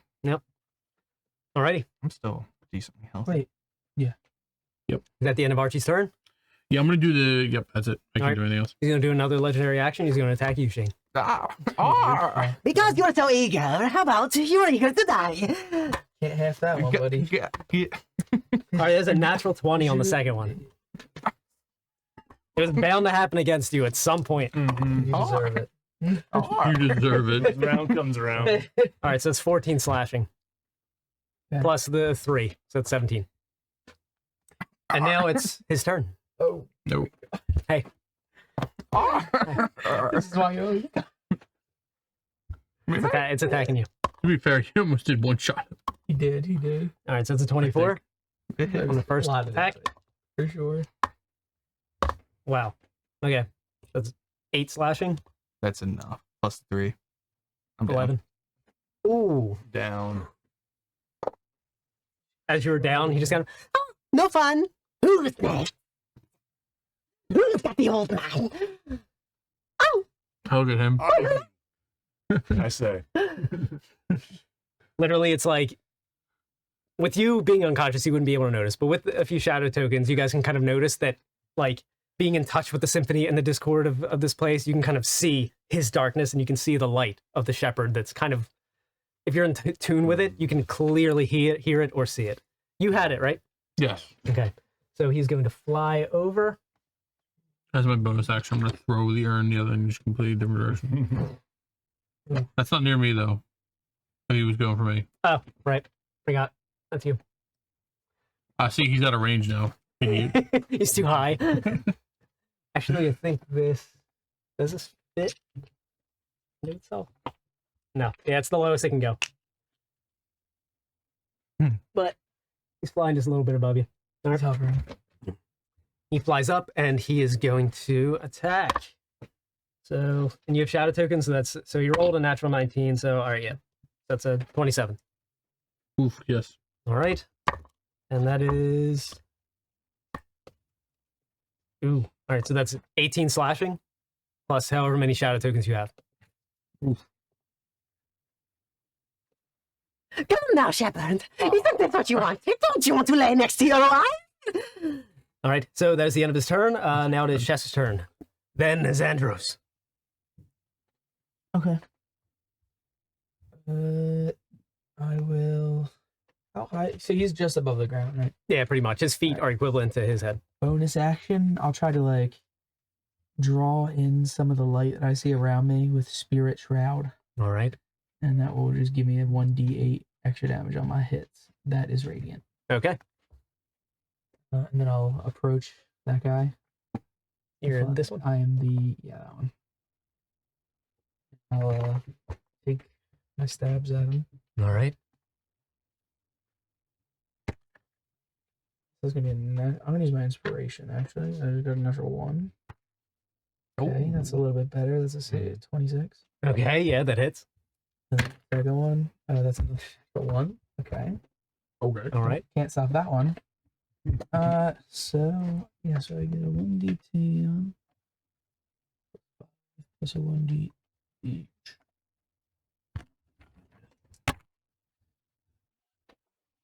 Nine, 14 damage. All right. As that. And as my bonus action, actually, I have Polar Master, so I can attack him one more time for extra d4 damage. Plus my modifier. So that is plus 8. That's definitely, it's like over 20. I don't feel like doing the math. Okay. And that's 1d4.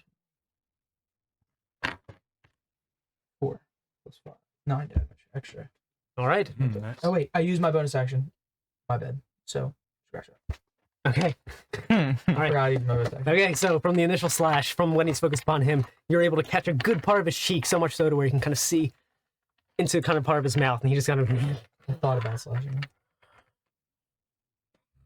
Part of his tongue is kind of like hanging out the side of his mouth, and you can see that some of the shadow that's kind of like inhabiting him is kind of retreating to try and stitch it back up. You can see that he's actually looking pretty hurt. I'm 10 feet away from him, too, because I have a 10-foot range. Sorry. All right. Alrighty. So now it is Vandross' turn. Okay, I'm gonna move up like behind him. All right. And yeah, I'm not gonna be able to heal on this turn anyway, so I might as well attack him and then heal you next time. So yep, I'm going to bonus action cast. Let's see, go to actions. What do I have as a bonus action? We're gonna try Searing Smite. Okay. Smite, And that's radiant, right? cast. And so that will add 1d6 fire damage. Yeah. Oh, that's maybe not great, huh? Maybe I'll do Ensnaring Strike instead, actually. Ensnaring Strike. He might be able to get out of this pretty easily, but we're going to try it. So the next time I hit him with an attack, a writhing mass of thorny vines appears. So he has to make a save to be restrained. But first, let's see if I even hit him, huh? All right. Yep, so I just attack with my longsword. All right. And that is going to be... That's going to be 18 to hit. All right, that hits him. Okay. And we're going to go with... oops, I should roll on the... Yep, I rolled on D&D Beyond. I don't want to do that. Okay, I got the same thing. That is 9 damage plus he has to make that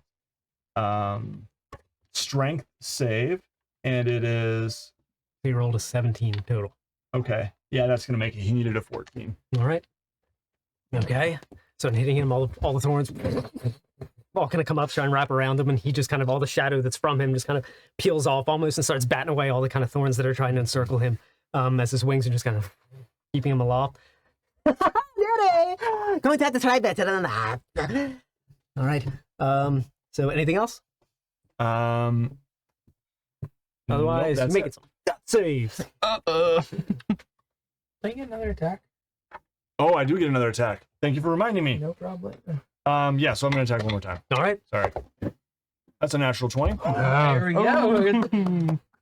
He looking hurt? You always got a divine smite to Yeah. have. And I got an Over 8 on my D8. And so that's 16 plus 3. You don't get to add the bonus The twice, do you? bonuses, no, Yeah, just the so die it's, roll. 19 total damage, slashing damage. All right. So with that, with you being behind him, you're able to kind of slice and kind of hamstring him a little bit. And even though he's flying, he kind of flinches almost, like kind of drops to a knee in the air as one wing kind of like folds in. And he falls to the ground as the darkness that's kind of like infusing part of him bleeds down to try and kind of like heal the leg a little bit, and he's kneeling. And then he kind of slowly stands back up. You can tell that he doesn't even really have the strength to fly at the moment as his wing is trying to kind of reform from that shadow that's... Starting to get annoying. And you can tell that he's starting to get kind of reckless with the way that he's getting and that he's very hurt. All right, back at the top, death saves. What do we got? Boom. Net 1. All right, so you got 2. 2 fails. Okay, Archie's turn. What do we got? I am coming! I see a surprising amount of blood oozing out. I'm going to first cast. I'm going to use my Channel Divinity, Arcane Abjuration, and present my kind of buckler shield with its little kind of crystal emblem on it, and it has to. Is it a celestial, elemental, fey, or fiend? Yes. Okay. Gotta make a wisdom save. There's an 8. Fails.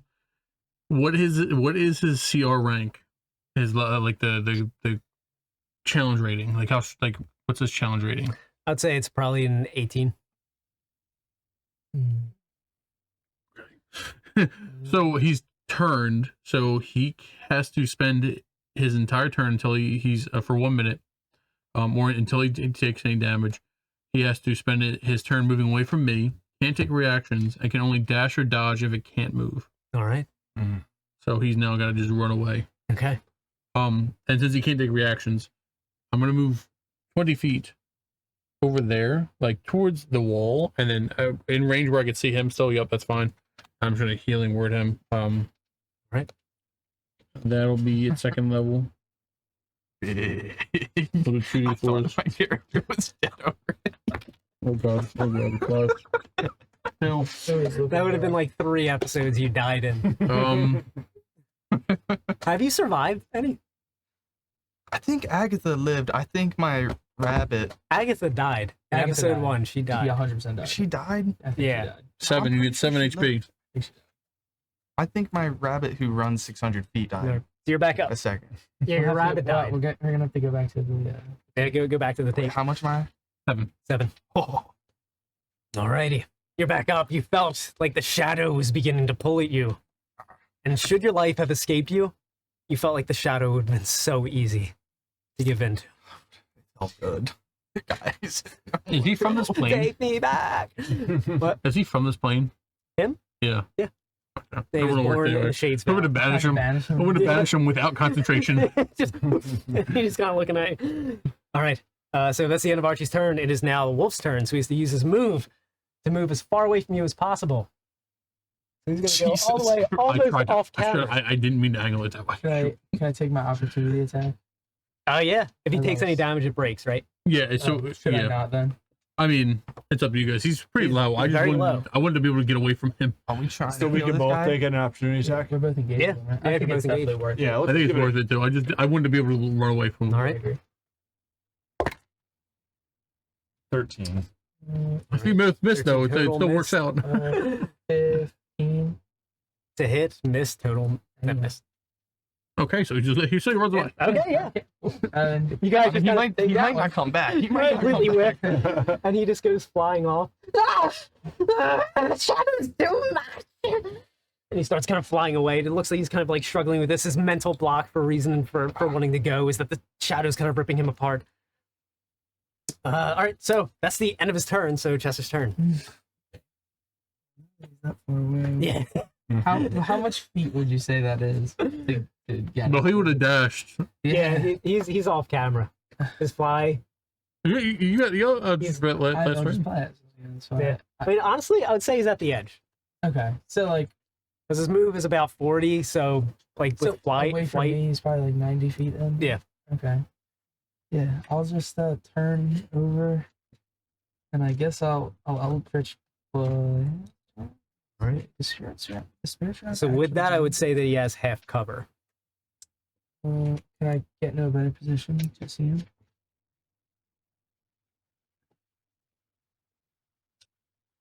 Yeah, I'd say you could just get right there. So it says any attack you make. So it's a spell attack, right? An Eldritch Blast. Attack isn't capitalized. No, it's just Good any idea. attack you make. So I think that spell attack would be considered Yep. that. Yep. All right, and then you said he's like 90 feet. I think we can do something else too.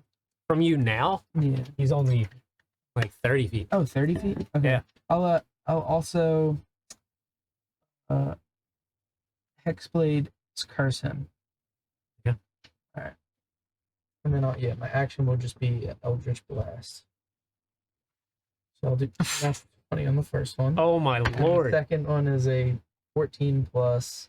I'm pretty sure you don't even need to 7. worry about that second one. All right. So I have Spirit Shroud, which is an extra D8. So that's for the first Eldritch Blast, a D10 plus a D8.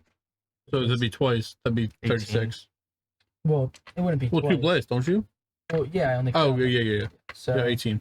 So 18 plus the die. 18 plus Well, your Hexblade's curse. D8. That's 3 additional damage per attack. So it's just the okay. D6 at the end. D10. D10 plus 10. That's 28. And then I'll roll the D10 for the second attack. That's a 31 right now. Plus 3. Yeah, it was that was 34. Okay. And then I'll add the 5. Or, yeah. 39. Oh, no. I don't add to my Eldritch Blast. So, yeah, that's it. So 34. Oh, wait. Sorry. Plus another 3 from the Hexblade's Curse, right? Yeah, okay, so it'd be 34 total for the first one. Okay. Oh, okay. What'd you roll in the second And one? then, yeah, it would just be 6 because I rolled a 3, and then I got a 3. From Okay. Hexblade's Curse. All right. All right. So with that, as the second Eldritch Blast follows from the 9, first. because you get the Eldritch, you get your Charisma, and then the Hexblade. I didn't even roll the Spirit Shroud. So, Okay. wait, He's that's it. dead. Oh, No, we're not. No, we are obliterating him. Stop. Your boss is not allowed to live. All right. Wow. So, as the second Eldritch Blast is following the first one collides with him, almost kind of pushing him forward a little bit, and right behind it, the second one collides with him, kind of ripping all the shadow that's apart from him and kind of reducing him back down, almost as if he was encapsulated in the shadow. As all of it kind of disperses, and you can see his humanoid form that kind of drops and lands onto the ground ahead of you guys. A few moments pass. You can hear him start to just struggle a little bit. If you want, in this kind of brief moment, you guys can kind of lick your wounds, do anything that you want to recuperate Cast a little healing bit. word. Shadow heal me. Use the shadow. No. Yes. Maybe. I'm gonna go up to you and cast Cure Wounds. Oh, big. Oh, 6 creatures? Oh, that many? Thank you, old friend. All right, I'm going to do Shadow wanna do, D? Infusion. Already. 6 hit points. You want to stay where you are? So another 6? 6 Yeah. from me. And then I don't know about from him. 6 from you. I did a 6 on the Shadow Infusion. Does that mean he gets So that means Double. he gets 4 D12s? Oh, you did it. Ready Oh, you a did third that. level spell. That's the only levels I have. So Let the shadow take me. 1. 8, 10 total. Shane didn't touch the Are dice. you rolling your D12? Yeah, you are. Yeah. 2 ones in a row. Oh, that's 16 total. Low Yeah, Shane used his natural Yeah. 20s and everything. Let me show you how to do it. All right. All right. So as you guys kind of do that in this brief moment of respite, he kind of climbing up. And only you hear him pronounce the name. You bastard! I offer my body! Darkness consumes. You start to see all the darkness from around start to kind of swirl around him almost in this vortex. As he offers his body to the darkness of the champion of Brother Dark himself, is off searching for a host. Can I use my ready spell to try to put a detonate with dispel magic? I'll word myself real quick. Upon Oh, even cool. casting it, you can sense that this is something beyond magic. This is something that the magic that the gods play with. Something beyond the gods, actually. Never mind. Okay. All right. Literally, it feels like splashing water onto an inferno if you attempt it. As he says it, Darkness consumes. as this like vortex of shadow starts to kind of swirl over him. Darkness is death. Darkness is endless. And as he kind of emanates, you see this giant kind of Oh my Oh my god. goodness. form kind of emanate from where he is. Kind of as he says one more time. Darkness is endless. I leave immediately. And he immediately starts to channel something. You can feel like something is coming as all the darkness from the land is starting to kind of consume within him, and you feel like it's going to get let loose. And you guys have one turn to use an action to try and get behind cover from where he is. Okay. Can I just go shadow stream? You can. And so for that dispel magic, did you say I use? Natural one. You gain 2 shadow tokens and you wasted your action. Oh my god. Finally, Carl, you go fuck yourself. How many do you have now? 5? Yeah. What is it, 6 or 8? And you become... 8. It's 8. Okay. 5. Fuck. Did you say if I were to use that ready spell and dispel magic, it would have no effect, or I did and it had no effect? It would have no effect. Okay. In So, seeing this, you kind of realize the Okay. monumentous thing and that how futile it would have been. All right, I'm gonna get on my belly and try to crawl behind that wall. You used that was your whole action to do that. yeah, it's your action. Yeah. So can I get Whittling on behind the the ground. wall? So I can just Yeah. From what is happening, you just have to get behind cover because whatever is about Yeah. to emanate from him, if you're behind cover, it'll block it. All right. Well, then can I use my ready? you had to spell? walk 5 feet and you just got 2 more tokens. To be honest, I just thought it was gonna be like a wave, like that went over everything. And I was, He's in touch with the shadow. I'm in He touch kind of with the welcomed shadow. it. He was like, oh, what's this all about? I was feeling lucky. I'll use that ready spell to just misty step. It's still 3rd level because I'm a warlock. This way? Just into cover. Probably. Oh, shit. Maybe through that window. Okay. Into there. Yeah. Oh, Okay, bludgeoning damage. All right, so in doing so, you're the only one that gets hit. And you take, 20 force damage. And you are knocked down. prone. Or are you down? Again. All right. no, I'm alive. There Okay. you are. Nice. All right, and you are knocked prone. And you are in difficult terrain. Does he also get +6 from the whatever? +6, yeah, because you have shadow tokens, yeah. You took another 6 damage. With +6 damage. He's Yeah. 5. He's 5. 5. +5. So you have 5 shadow tokens. All right, that's just enough to knock me down. Okay, you're down. Alrighty. Look at that. Finally, man, you play with shadow. No, you have your reaction for the uncanny dodge. Oh, You can have it. so true, actually. So true, bestie. There you go. All right. Oh, So how much was it? It'd be 25. Yeah. Kind of. We're just 13. Yeah, so 13. You're still up. All right. As this kind of shadow Did you think he's monstrosity. not prone though? Yeah, you're still not prone, yeah. But you're not down. Not dead. All right. So still resuming where we were. Chester is gone, so now it is Andres' turn. 13 damage. But you see the shadow entity, and the power that you feel from it is immense. Being a paladin, you can feel that this thing is the antithesis of everything that is light. You feel in this moment that this is redemption. For a paladin, this is what every paladin dreams to Yes. do. Ancients, aid me! And I cast Moonbeam All right. right on him. And And this can serve as Moonbeam. so that is going to be so basically it's on that location and then I can move it as a bonus action on my turn. So yep, a just giant Moonbeam appears on him. He has to make a oh boy, let's see.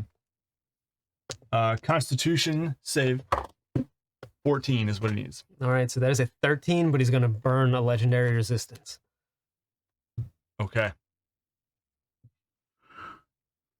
All right, so he still takes damage, right? Okay, so then it's 2d10.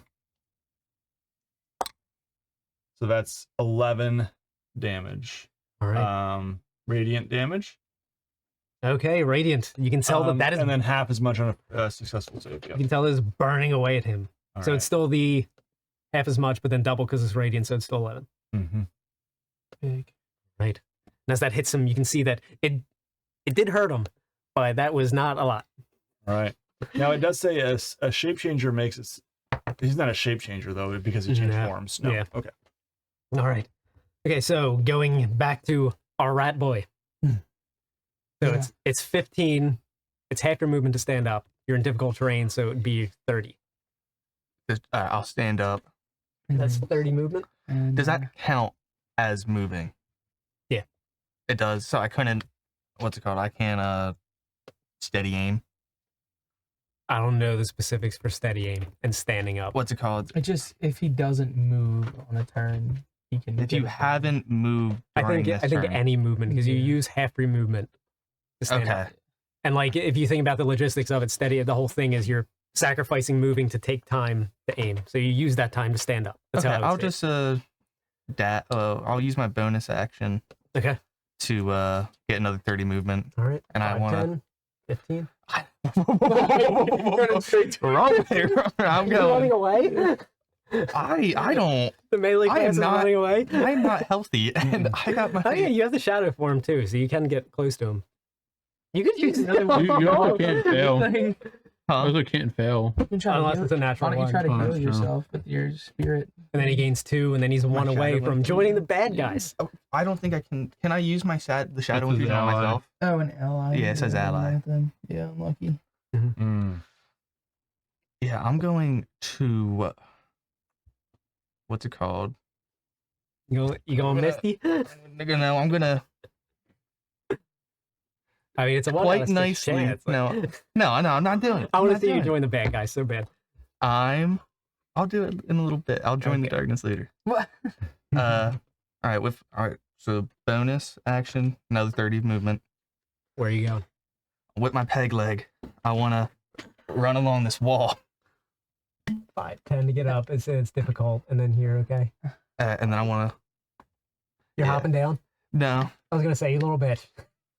I want to take out my extra short sword. Okay. I want to throw it. All right. Improvise don't think throwing you weapon. A short can. sword? I don't. What is the range on You that? could do a. No. A thrown weapon at the Or a yeah. dagger. I'll throw my. Yeah, dagger would be better. 60 Yeah. feet is the. I'll throw is one of the my max. extra Yeah, dagger. 60 feet. Oh, how far is he? Like the fucking trade. Yeah, more than 60. Yeah, I'd 60 say, with I'd say 80. disadvantage. I'll do Yeah. a really sick backflip and off that onto the ground. All right. Make an acrobatics check, my friend. Yeah. Oh, 15. Yeah, his acrobatics are 15. Okay. A little shaky. And you're kind of questioning Wait, why is the that a hell you're one? doing this What is with a that? peg leg in the middle of combat. You do a backflip and you land. A little shaky, a little awkward landing on the peg leg, but you do it. Yeah. All right. You're behind happy. cover. Is Is that that a the end of your one? turn? Yeah. Or brave rogue. All right. So Huh? is that a 1? No, it's a 7. It's a 7. The Oh. 1 is actually right I next was to just it. saying, I literally can't tell the difference. That's the one. Oh my god. all right. So on its turn, I hit that one. or I just- it's my peg breaks. its action. I saw it. It's going to use 2 of its actions to cast a spell, and it is going to cast.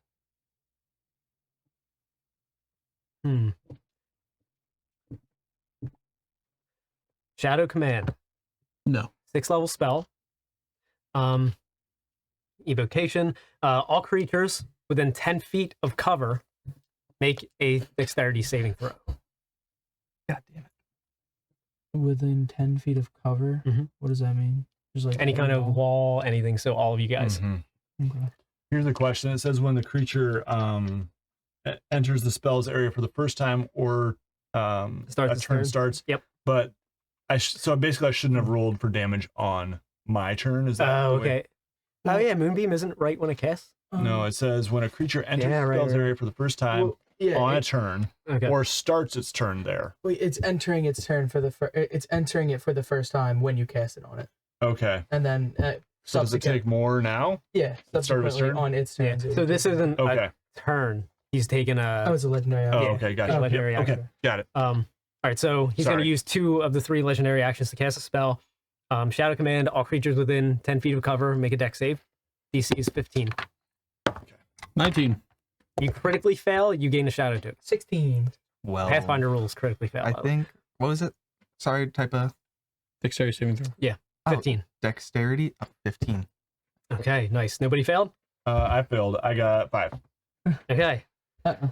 All right. So, oh, you got a 5. You failed by 10. Okay, so you gain a shadow token, and you're going he's to at 2 take, now, right? I got 3. and you're going to take full damage. That means you can use it. The only way you can fail is if it's a 1. But you can. So you take 13 fire, Oh man. and 11 force. All right. Hmm. Mm-hmm. Oh, wait a second. I read the wrong spell for the damage. So you just take 8 force, Mm-hmm. and you were grappled. Okay. The wall got him. And Oh, wait, what was the so- original? I don't remember what I had. So the original was 11 and 13? Yeah, so it was Mhm. 24. So what did you say? Yeah. 8? 13. Yeah. Oh, You I just was gained full. 16 back, yeah. Okay. Yeah. So, So that happened. And you What's your are health grappled. like? Everybody, Oh, not great. okay, everybody else takes half damage. Oh, And what happens is from all of the cover, was half. all the cover that's there, all the shadows, like the shadowy shadows that are kind of cast there, animate, and all these kind of tendrils kind of whip out and try and get you. Most of you guys are able to kind of stay on your feet enough to avoid it, maybe bumping into a wall, maybe getting lashed by it, but you, unfortunately, are too slow to move, and you get kind of wrapped and grappled up as they kind of, almost like the shadows almost kind of burning at you, as you feel that light that's inside of you almost like kind of like singeing against it. But yeah, all the shadow that's behind, like naturally cast shadows, animate and try and grab all you guys, and you unfortunately rolled really low.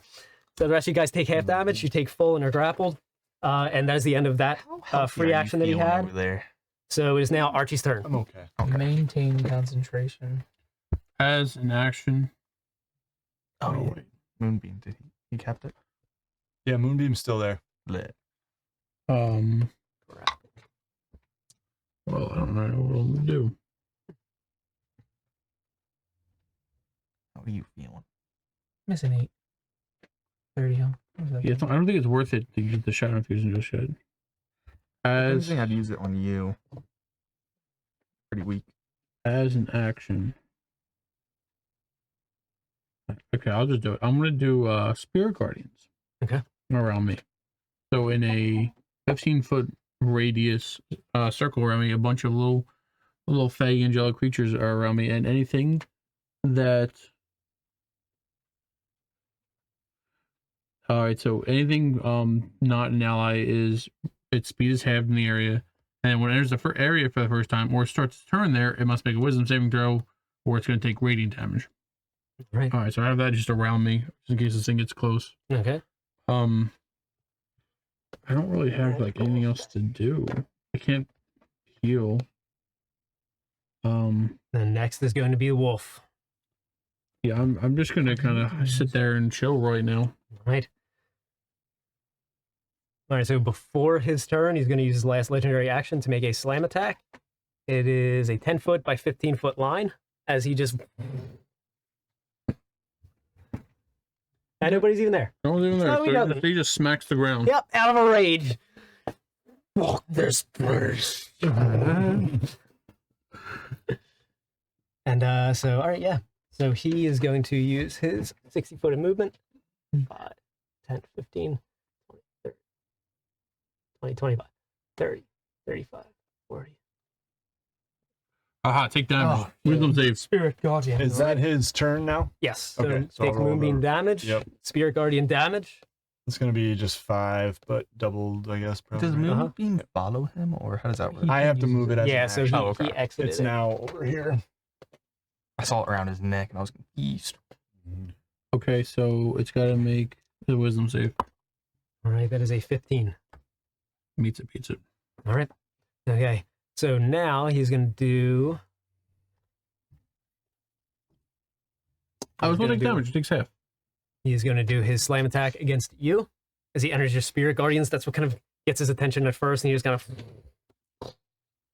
There's a slam against you.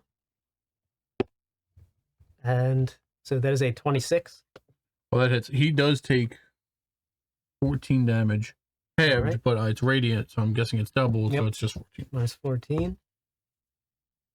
All right, cool. Yeah, so that singes him. You can see the way that's affecting him. So he rolled to hit. hit. And so, okay.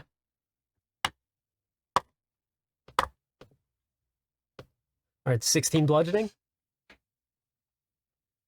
As this thick, massive shadow just kind of comes over. Oh, I'm down. Wait, what the hell? Kind of Oh, hits you. because the wall got me.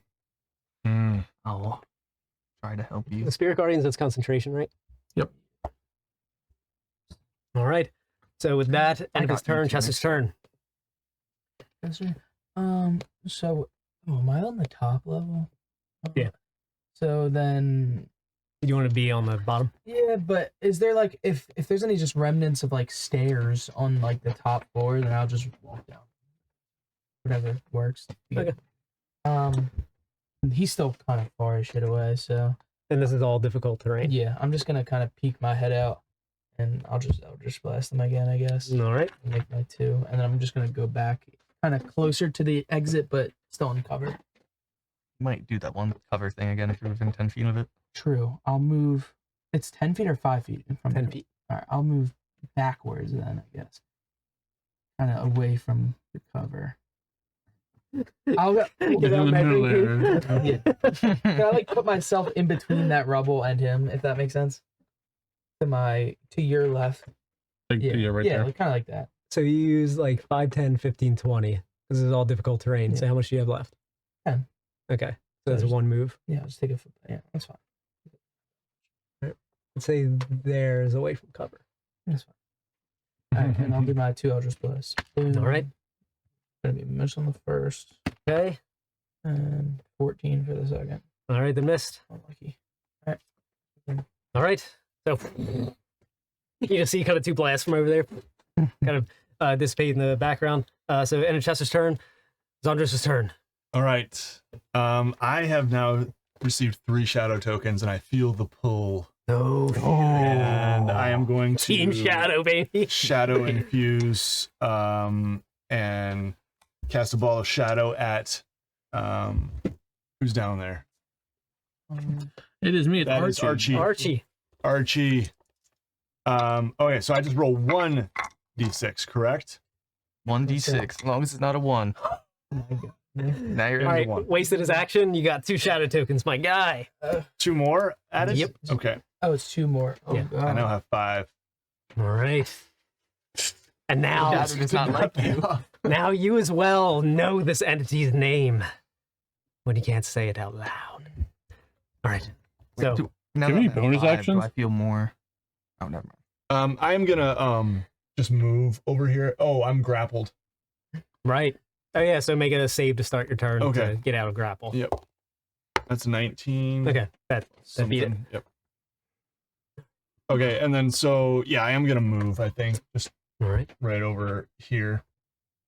All righty. So in doing that, it's now going to use the legendary action, Slam, Oh. 10-foot wide, 15-foot line on both of you. Oh no! So you get right there. We haven't really attacked this. They're just going Not much. Holy shit. I didn't expect it to one-shot me. I was going to do a light spell on it. So and that is try a to 17. Get off it. It's- oh wait, no, misses me. All right. Misses. Oh, he's And- down. Yeah, it rolls with advantage, right? Because you're down. You're prone. Yeah, and it crit. Yeah, so that's a natural 19, so it's a 27. And it automatically crits, right? That's gonna be 2 fails for you, my friend. Okay, now let's see if it's enough damage to kill you. I don't think so, no. Because it's only his basic. Well, if he's already down, unless it does his full health. Yeah, right? I don't think it's enough. That didn't even get close.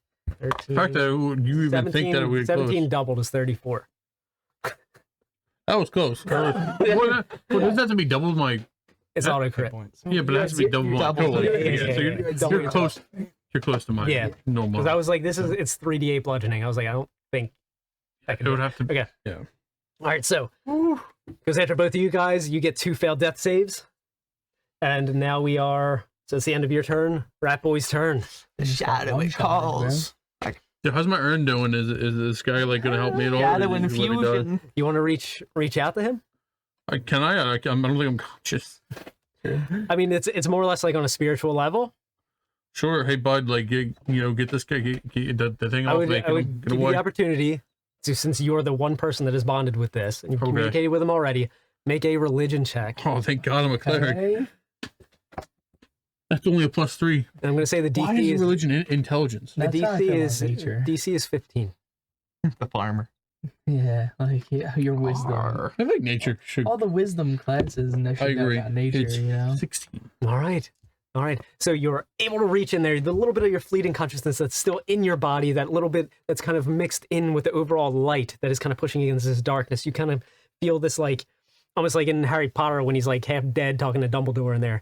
You see this old guy at the station, No, cool. metaphorically, and you see him in there and you want to ask him for help. Where's baby Voldemort? He's dead. Oh, okay. Yeah. So hey, bud. I'm kind of dying here. There's not much I can do. I'm at wit's end, but now that I'm not holding him back anymore,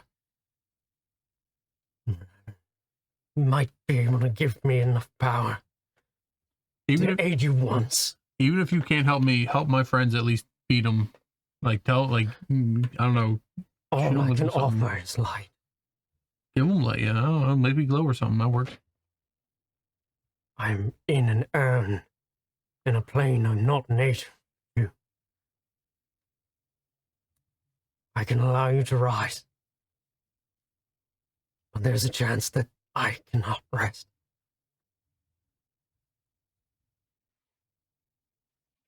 I mean, is it selfish, right?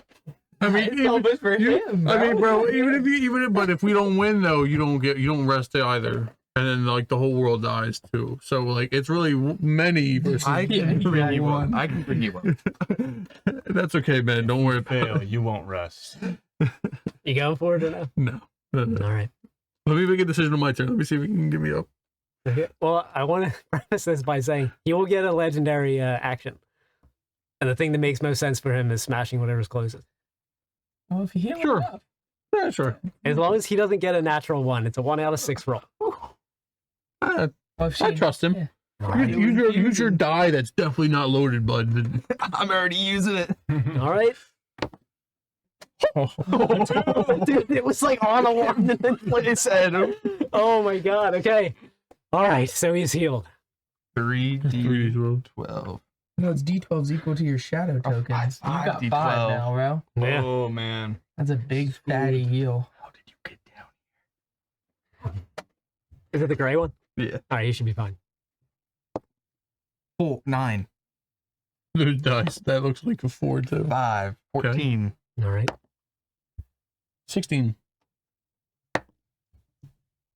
Oh, that's a 20. Okay, 24. Let's see what the hell I'm on. 24.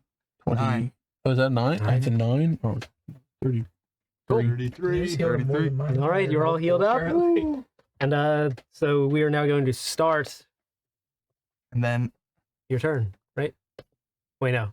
He just it's did. still my turn. You just used That's it. He's right, using, yeah, he Yeah, has bonus I forgot, action. yeah, because it's your turn next. Was it action and bonus action? So now I have. No, but you My- get action back. Yeah, oh, that was if you action don't back. fail, oh, cool. Wait, you get the action back if you don't fail? Yes. That's big. As long as it ends as you've successfully done. Do it again.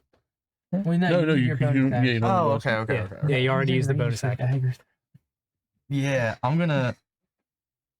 For disadvantage daggers. What's his name? Jean Bastille.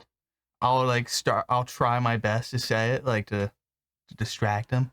Like, All right. In saying it, you with the link that you have with him, he knows what you were trying to say, and he knows that you can't say it when like other people can hear it and that it won't physically form, but he knows what you were saying. He knows that you know his name.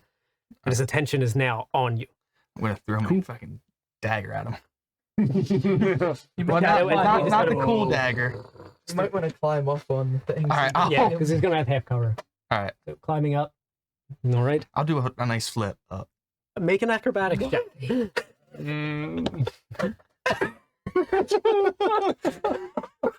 It's not. All right, well, it's not. that one. Okay, so you fail the acrobatics check and you fall. As you flip forward, your peg leg Oh. completely missing, and you fall. In an epic, it looked like you were ready to throw it. Your peg leg misses, and you just are watching him just go up as you're falling down, and you just collide with the ground, and you're going to take some bludgeoning damage, my friend. That is 5 bludgeoning. Go fuck yourself. You are down, prone on the All ground. right. Well, do I still? Can I still throw my? From being prone on the ground, Yeah. it's a disadvantage. You're not even gonna start. You're not even gonna attempt to stand up. Oh well. Oh, all because right. you have half your movement. I thought he was just saying "fuck me." All right, I'll get up. All right, so there's your full movement then. Is he in 20 feet? Within 20 feet? I'd say, honestly, I'd say that's like 25. That's more than 4 faces. All right, so you're But you're a bugbear, thrown with disadvantage. so 25 you could reach to melee. Yeah, it's melee. Oh, wait, you can't move. Yeah, he's doing it for Okay. the throwing. All right, throw it. Watcha. Is it the crazy one? No, it's disadvantage too. Oh, Well, okay, it was a 2 hit plus whatever. 7. 7 total. nice. Disappears in the shadow. You hear a clink onto the ground, so And I stare at him. peg leg ready. All right. So that's the end of your turn. Archie's turn. What do we got? Oh, no legend action. All right. Thank you for reminding me. Legendary action. He is, I didn't think he had any. Hmm. I didn't think he had He any. told you he was You gonna got have the one. ghost. Yeah, he attacked. Yeah, so but he I took his. Although I did take his can't attention. cast any spells with it, That so is because he has to get him back. I So did he's going to take his do one more attention. attack against the Actually, since his focus was on you, he's going to attack you. Yes. So he can, You can give your action to have it. and actually he can't because it's a 15-foot line, and you're more than 15 feet away, so he has to attack you guys. But maybe he's like confused by like me falling. All right, so that is a 19. No, 22. Hits. All right, 22. Yeah. All right, Is it- and that is 3d8 bludgeoning. That's 3. That makes 11 plus 6, 17 bludgeoning. Both you guys. There's another shadowy hand collides with you.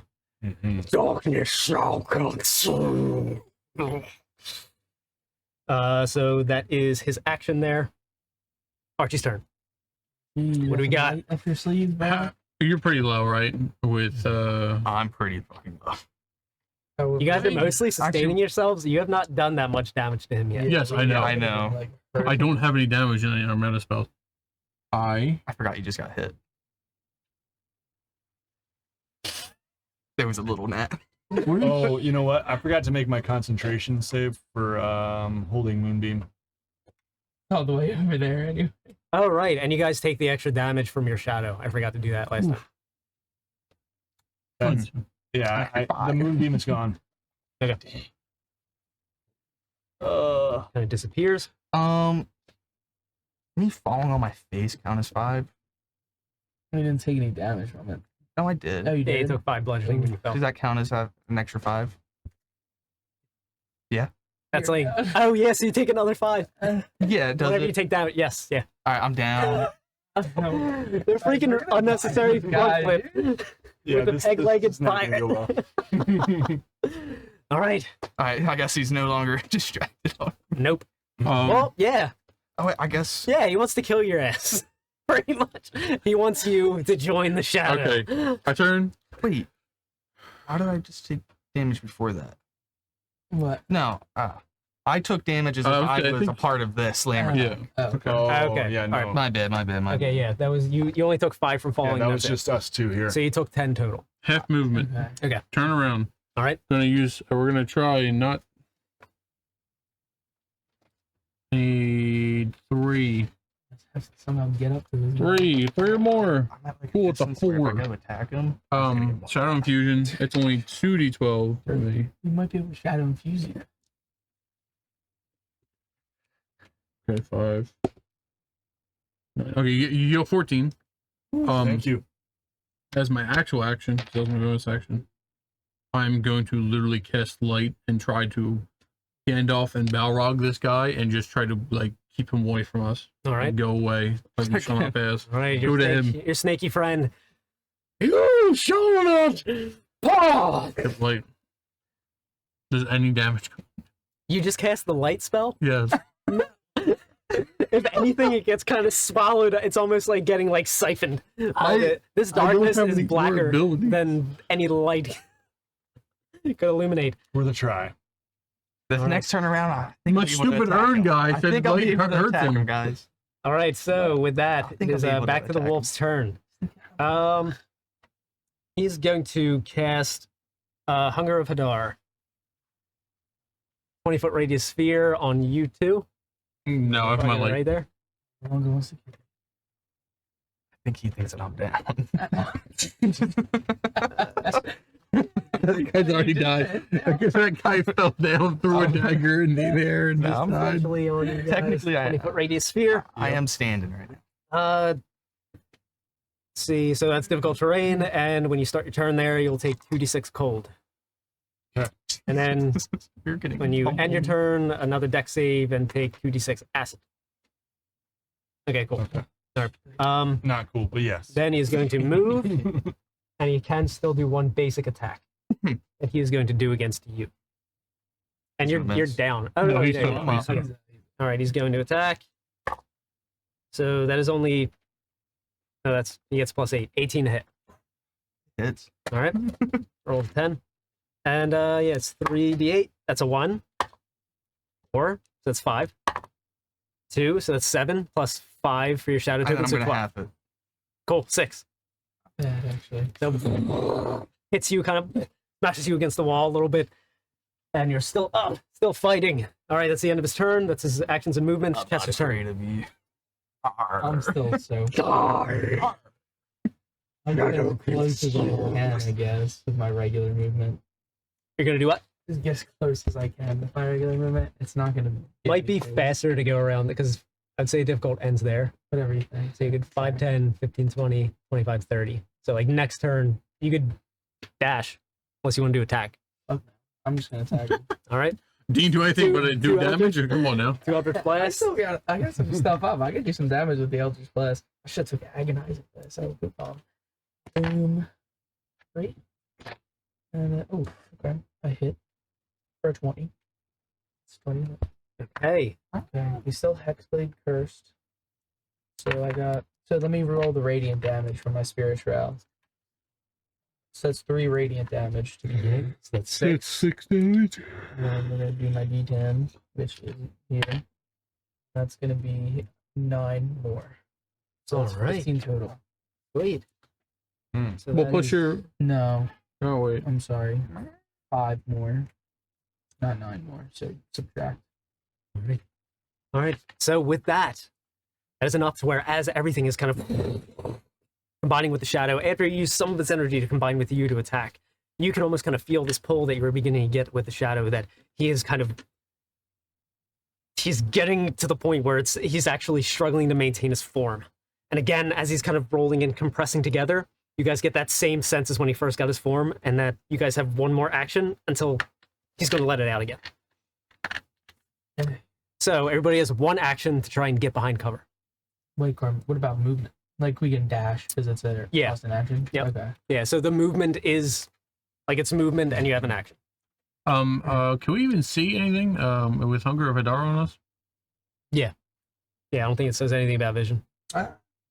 Isn't it like a little black sphere on top of us? Yeah, I think it might. I think Is it's it? something else. Or it deafens you or something. Real Fedor. Blinded. Yep. Good. Mm. Yep. You guys are blinded. Good thing there's this So you wall can't behind see. me. Yeah, so Good you guys thing I can't can- see. Good thing I So- can touch this wall behind me. Yeah, sorry. Just Yeah. lay down. So this is the move action. Like Yeah. again, can I? What's it called? So if I tried to heal and then succeed, I could still move if I succeeded. Yeah. During this, all right. I'm gonna try to heal during this. Who are you healing? How are you looking? I think I'm pretty good. Can he see us? He's in the Yeah, corner I'd with say you can't even see him. some big giant Yeah, shadow between monster. him and the wall and everything, I'd say you can't see him. I can Alright. grab him. and- Moderate. Can I? All right. Can I get on top of the wall? All right. He wants to do a Well, front and flip. then we're not. No, I'm. My end. No is- more flips. Not flipping, not flipping no more. My peg is a little damaged. Okay. Oh. No, So it's- I would say you're leaving engagement range and he can get an opportunity. well, I'm a swashbuckler. What does that mean? If you, Bonus. that's only on your turn. Yeah. If you hit him, you can run away without. You might miss. opportunities. Well, then what's it called? Then can I just, I guess, bonus action disengage You them? ain't got no bonus action, do you? Or does he have bonus action? You said we had one action. Yeah, so you could use your action to disengage. And then your movement. All right, I'll. Okay, so we get our movement and an action. Yeah. Okay. Yeah, an action and movement. I guess I'll use my action to disengage then. All right. You Mhm. can't heal them. And then I will. let's see, okay. just enough to get over the wall. Good. All right. You're safe. So what about you, Dean? I'd say 5, 10. I 15, can run 20. around that way. 25? That's fine. All right. So you're behind there? All right, so it Can I, Yeah. use can I just get in front of that rock instead? Is that fine? I would say this is like 25, so that would be like 25, 30, 35. You can fall You over. do 30, get on there and kind of crouch. If that will keep me covered, then Yeah. I'll do that. If Yeah, not, then I I'd won't. say you're climbing up it. Okay. You know, you're kind of keeping low, but Sure. crawling over it. Okay, so Since we're blinded, I just want to make sure I grab him to pull him to the wall because I Okay. knew where he was prior to this, and then I knew the wall's behind me, just Okay. so we're both there. all right. So am I out of the Hunger of Hadar now? Yes. You're still in it, Jack. All right. So all right, that trigger just happened. You guys were all be able to get behind cover. So now it is the end of your turn. I think we're gonna die. So now it is Zandros' turn. Okay. Be the hero. Oh boy. I think Xandros is going to You know what? I'm gonna step out from my cover, and if I use the dodge action, does that give me like advantage, does that give him? Does that do anything for me when his big wave comes? The big wave, no. Okay. From what you understand, that's triggered from like certain health pools. How is Archie looking for health? 14. A little hurt. Okay. A little hurt. I'm gonna use my shadow infusion. All right. Awesome. No ones. I'm not gonna roll a 1. I rolled a 1. So you you are have not 7. made for the shadows. No, the shadows do not agree with me. Now you can clearly hear his name. Begin Bastille. I am tasting the sweet blackness of. Oh my god, you just want to let it just let it take you. All right. Twice I've done that. How many That's your times have you done it? I've done it so many times. Just for All right, so fun. that's your action. So at the end, he is going to use legendary action now. He has them all back. Yeah, Oh, I'm dead. And you know he's where you gonna are, use, man. You're hiding. he is going to use Shadow Strike again. Or not Shadow Strike, Shadow Command. So everybody near cover, make a dexterity save. Wow, this guy seems Notice like... how he tempted us Yeah. to get behind cover. You have one turn to get behind cover.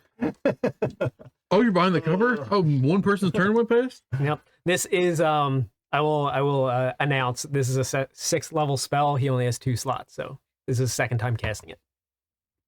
Can't cast it anymore. Am I next to the All right, cover? do we have to make a If I'm save? just on top Yeah. of the rocks, crouching. You're within 10 feet of it. Yeah, you're within 10 feet of the wall. You're also on top of the cover. Yeah. Oh yeah. Well, All right. What? What is it? Athletics or acrobatics? Acrobatics. Okay, I you're got on an 18. top of it. Or wait, Yeah, what that's to keep it acrobatics. consistent? What Shadow Command? Yeah, it was just a general dex save. Oh, no. Okay, 18. All right. DC is 15. Well, All right, so you were grappled and you take full. You have to take half on a save. 12. All right, so that is 9 damage. So you guys will take 19. 5 on a pass. Okay. So I Okay. take 5 10 plus damage. the extra for each. Yeah, for each shadow. Plus token. 7 extra. Oh, oh my sheesh. goodness. Yeah, I'm dead. You're down. All right. Okay. All right. So that is it for his main spell combo. Wow. Well, he took us all of our resources. Hey man, this guy's like a god avatar in the native plane. All right. He's ugly. So now it is starting. Whose turn? Who just went? I just went. You just went. So Rat Boy's turn. FC. Save. Come on, 20. 1, no, 14. All right. So you pass. You got a success. All right. Archie's turn. Okay, I can't see still, right? Yeah, you're blinded. Wow. You'd walk about 2 feet out though. Yeah. So starting your turn, you do take Oh. 2d6 cold. Oh, well, I'm definitely down. That's a 2. I'm down because of the 2 damage from just that. So, All right. Yeah. So 4. So you're at. All right. Yeah, you're down. so wait, do I not even get a death save because it's not like the start of my turn? Or is it like... Start of your turn, you're down. So, yeah, no, I'd say you're down this turn. Okay. So you don't need a death save yet. All right. Good, I guess? Yeah, Question so mark? you were down. Okay. So after that, it is now Wolf's turn. We are so dead, guys. So he looks Yeah. to you, his comrade. I keep my He wants you. Let's fucking go. Oh, he's dead. He does a slam attack. It's half damage or 10 for concentration, right? Yeah. I gotta know that. I'm on the other side of the wall. That's a natural 20 for the first one. Which Well, it doesn't actually, even matter. yeah, it's a in a line because it's going over. It still goes over cover. But yeah. Oh. 2 death saves, right? So you got one more. All right. And then as that one comes down, he's gonna swing the That other guy one at you. sacrificed his life for you. Maybe you just... What's his range here? What's his range? You're out of range. That's right. Yeah, this man... All right, so there's only one person he can move. I was gonna say, it's his turn. Do it. It's his turn. Yeah, he's gonna do the He's going to go for the bigger hit. Mhm. Try and hit both of you guys at once. He's already down with 1 death save. He's going to swing. Natural 20! I'm not dead though. You should Oh win that my save God. story. Holy shit. Mm. All right. It hurts. Mm-hmm. You might have to do this. So wait, is this a line, and can he get us both in a line? It's a 10-foot line. So, Okay, 10 foot wide. yeah. Yeah. Okay. Man. Then he can. Do you have any? No, I don't have any shadow. All right. So You have one? double, No, I that's don't. Yes, you do. No, I thought Dean had 30 one. 26. I don't have one. 26 Yeah. force plus your shadow token. Who are you talking to? I'm already down. You? Oh, yeah. So you Oh, get I'm way dead. All right. Yeah, you have to sacrifice your boy, bro. Oh, that guy. Oh, shit. I Sacrifice forgot your about boy him. and then shadow infusion What do you, one of what do us. you want me to do? I'm literally I'm like, okay, heal him, and then it's gonna be 33. How hard is this? You have to heal guy? me, and He's- then I have to heal He's him. very, each one of and then he those has to heal you. shadow things has been like a health tier. Breakpoint. Okay. We just- And from what you could tell from being linked to him, he's really struggling to maintain his form. Might need a last stand from you. And he's expelled a Yeah. lot of his spell slots and resources. Okay, well, we'll cut back around on my turn. Okay. I can't do anything anyway. Okay, it's my Alright. turn then. Yep. Right. Like, how do you get out of the grapple? Is it just an action, or is For this Save? particular one, not even an action, just make a save. It's going to be a strength save. And it's not super high because it's just little shadow tendrils. 15? It passes. Okay. And I will... Didn't have a thing on you. And you're standing up. If I'm standing on top of that, I can see him without any. Yep. Okay, I'll just bless him twice from up there. All right. That's the only thing I'm really in range for.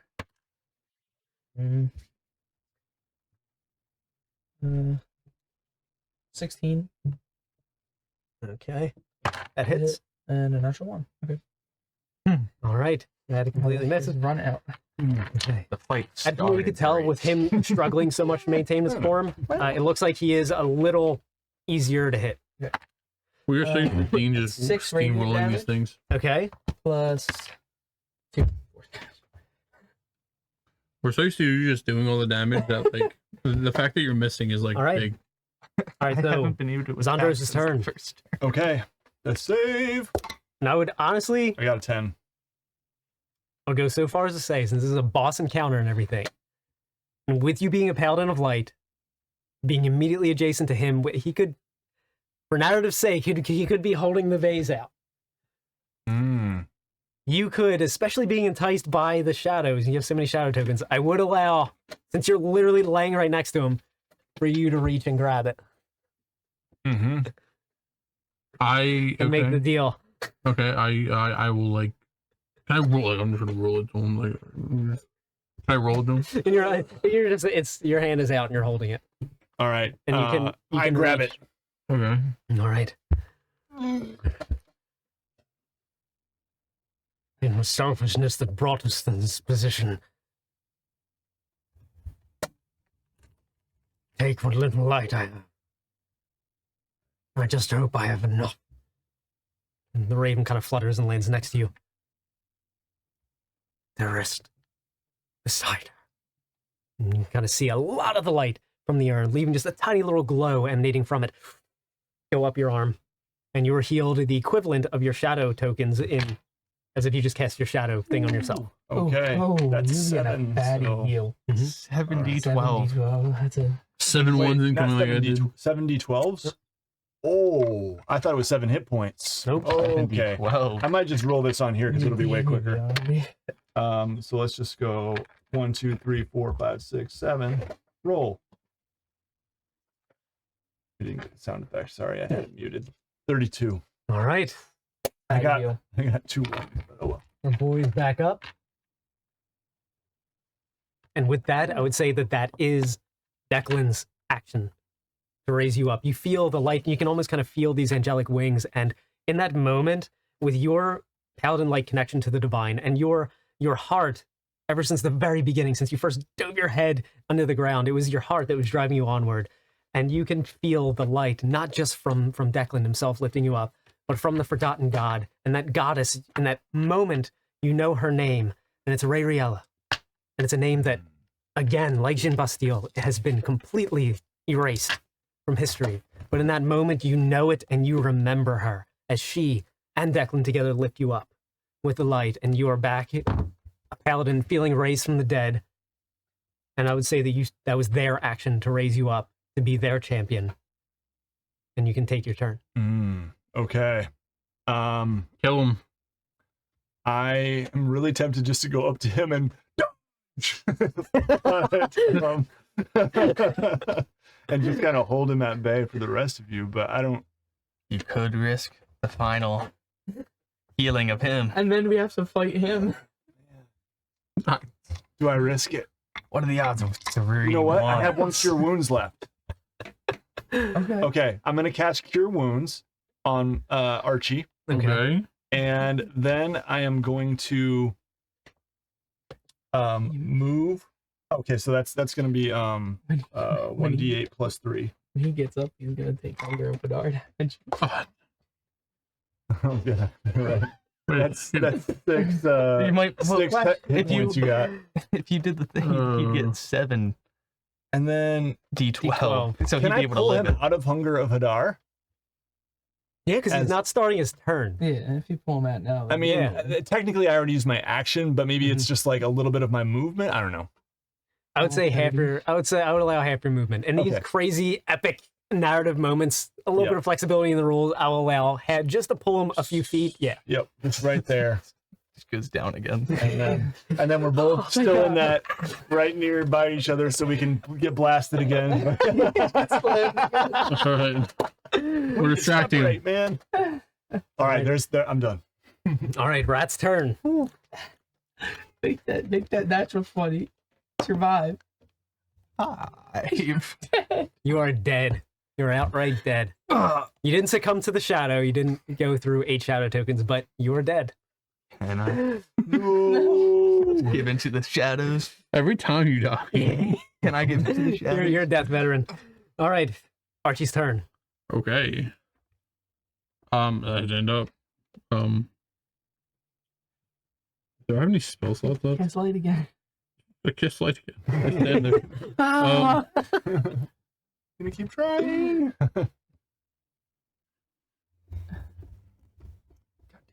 God damn it. Good turn. These spells are still garbage. Yeah, you guys just see the crunched kind of peg leg and everything just kind of poking out. From It behind really the doesn't room. matter at this point, so I'm going. It was so much damage. I'm going to jump over the wall and just run like towards you, Eric. I'm just gonna run like all across the goddamn way. So that's 30 with the difficult terrain going over the wall. Oh, okay, that's fine. I will. Who needs healing? What's your health at? 21, Out of how much? 38. Do it. Screw it. We are gonna do this. The one no one's done yet. I'm gonna do this shadow surge. Let's go. And so yeah, more than 15 feet. So I'm going to slam my staff in the ground, and we're just gonna try to do this. Right. But there's an AoE cone, I Yeah, think. yeah, it's a 50-foot cone. Okay, so that was a 4. That was literally not just enough. All right. So he's gonna get dealt 2d12 plus my spellcasting modifier. Okay. Which should be plus 4. Yeah. He has to make a con save. Yep, and then he's gonna make a con save. All right. All right. Man, I haven't been able to do it. 11. I just need to get there and hit him. Right. So That's he's like- getting low, I All think. right, so he rolled a 15. 211 And I have divine What do you smite. get? So 15. beats it. The That's the radiant second time. damage, too. It'll Exactly. do a lot. 26. I was really counting on that moonbeam. But divine smite's actually pretty much just as good. All right. And actually, it's half of 26. 13. 13. Since you attacked him like literally with No. shadow, It requires a spell. it is struggling to maintain itself, but it is enough Man. force, and especially from your Yeah. essence mixed with it, where you're able to damage him. It's just half. So all right. So that was my bonus action. I still got an action. Yep. Yeah. You got your action back. Okay, hold on. Hold I on. will say at this point, with it struggling to maintain its form, and not to mention the fact that you are also this entire time like feeling that little tendril of light still that kind of tethered you to the other side, and you are feeling it kind of behind all of your attacks and everything, and that is part of what's making it so that every time you impact him, it's harder and harder for him to maintain his form, especially since his actual altar has been broken, and this is raw energy that's trying to maintain this form, and a host that just offered it to itself in a last-minute ditch effort. You can see that it is very weak, and in this moment, I will tell you, he has a total of 17 hit points left.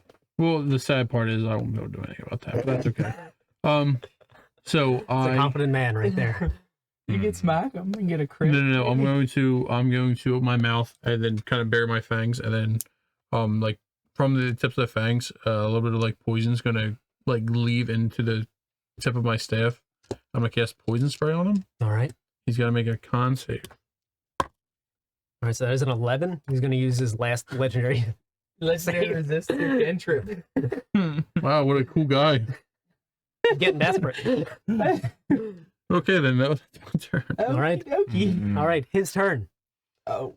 I'm gonna roll a 2d12 to see what would happen. How much health did he have? 17. That was 18. Oh. 2 poison damage. All right, so he is going to cast Shadow Strike. Oh, yeah, he does have the 5th level spell slot. 60-foot range, and it is a 10-foot radius, 40-foot high cylinder. It's Flame Strike, but with Shadow.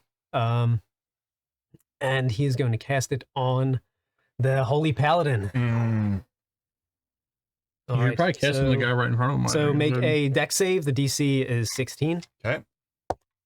Okay. That's a 19. All right, cool. So you're going to take half.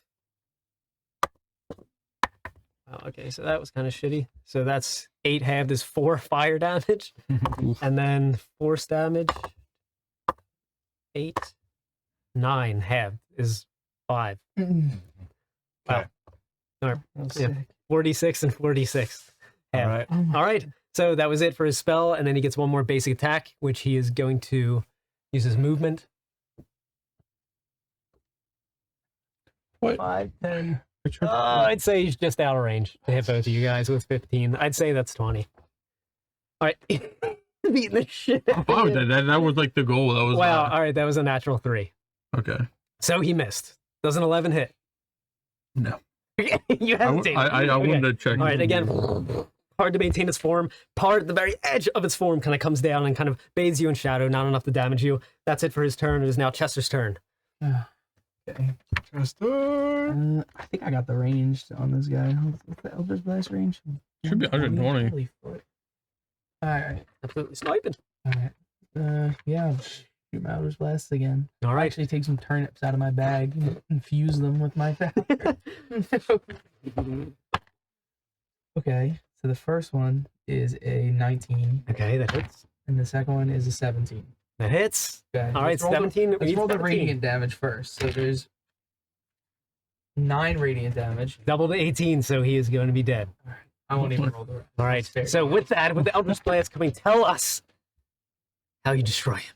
The I turnips. mean, yeah, I'm grabbing my biggest, fattest, juiciest turnip out of my bag, Oh, it's saving you. and I'll just infuse all of the power that I've gotten from the land and the shadow that's enveloped my household.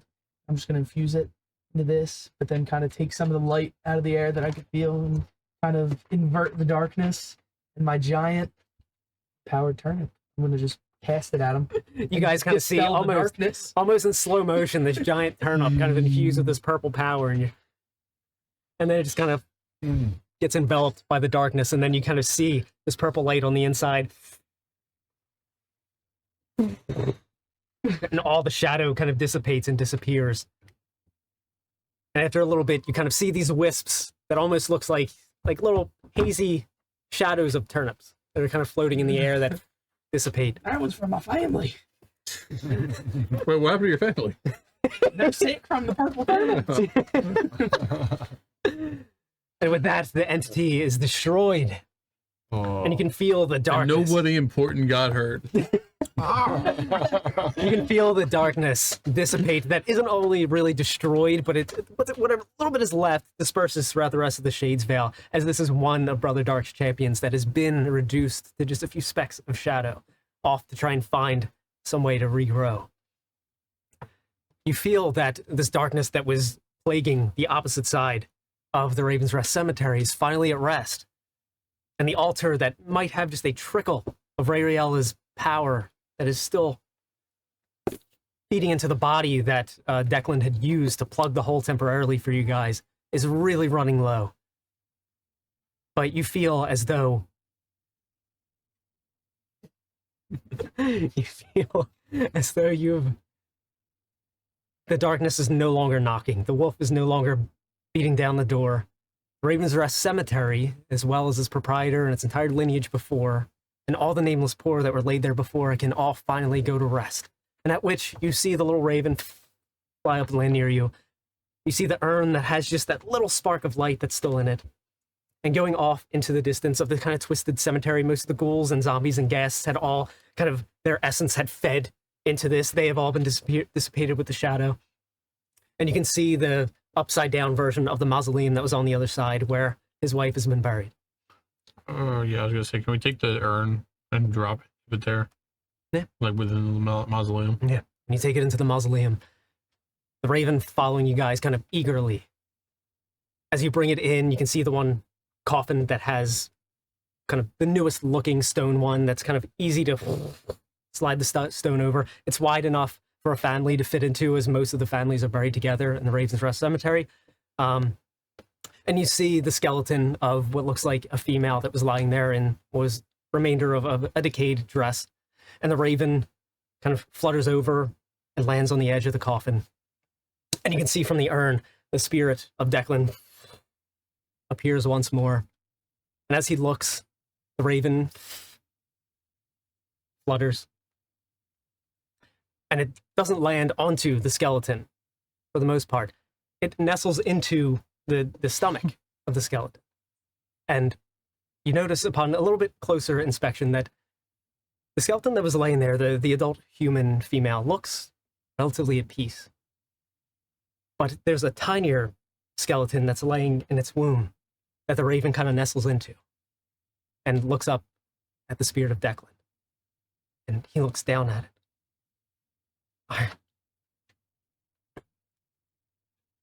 And Raven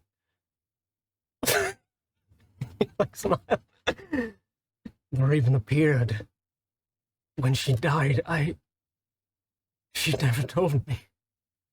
And you think back to that blue blanket that was being knitted that never got finished when she had passed. He touches the raven that kind of nudges him a little bit. My son, you guided your father home. He cradles the skeleton's head, the raven nestled into the womb. And his spirit begins to kind of, the rest of his body begins to form and lay down next to it as he's still kind of holding her head. And he lays his next to hers with his hand, and the skeleton's hand, almost kind of without noticing it, it did kind of move to where it is holding that skeletal infant skeleton in the womb, the raven nestling between the two of them. We both got what we asked for. Let's go to rest.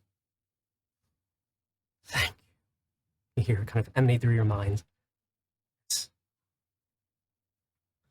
Most of the darkness kind of begins to get expunged from this area as most of these buildings, most of these areas are no longer having their purpose. Everything being put to rest, no longer being needed in this dark place, begins to both on the in-between material plane that the original Raven's Rest Cemetery was, and this Shadowfell version, both begin to kind of flake away, almost like dust in the wind. And you ultimately find yourselves back in that clearing where you had first met the Raven, where you had chased it out. Found, other than you're dead as shit. What happens to his body? He's still in the Shades Veil, man. Dude, I wouldn't believe him. You guys always leave my body. And you guys appear back in that clearing. You can see, looking at Rabble Run, you can see that kind of dark cloud that had encompassed it had already faded. The kind of gloom that weighed upon the land lifted. And you feel all the shadow that weighed upon all of you. Other than you're dead. Lifted. And you feel nothing but the light. Especially you, and you alone are the only mortal that knows the name of the only forgotten god anyone alive knows that we know of, and that's Rayriella, the goddess of cleansing and renewal. And with that, your characters would move on to resume their journeys and their lives. But for us, that brings an end to episode 6. the shepherd, the wolf, and the raven. Thank you guys. And thank you guys. If you're still watching this is a long one. So again, if you enjoyed it, we would appreciate it if you subscribed. If not, thank you just for watching this far. And we'll see you guys next time. And also, again, I meant it. If somehow we had 1,000 subscribers, this is going to somebody, and this is going to somebody, and then like some of our minis will go to somebody. So if somehow that happens, there we go. If not, we'll do the same shtick for the next episode, I guess, until we, get enough people. So, I want to enter to win this. thank you guys, Yeah. and see you guys next time. Thank you, Nate, for being here. Also, Thank thank you you. so much. Yeah, thank you guys. Thank you. We love you. Bye-bye.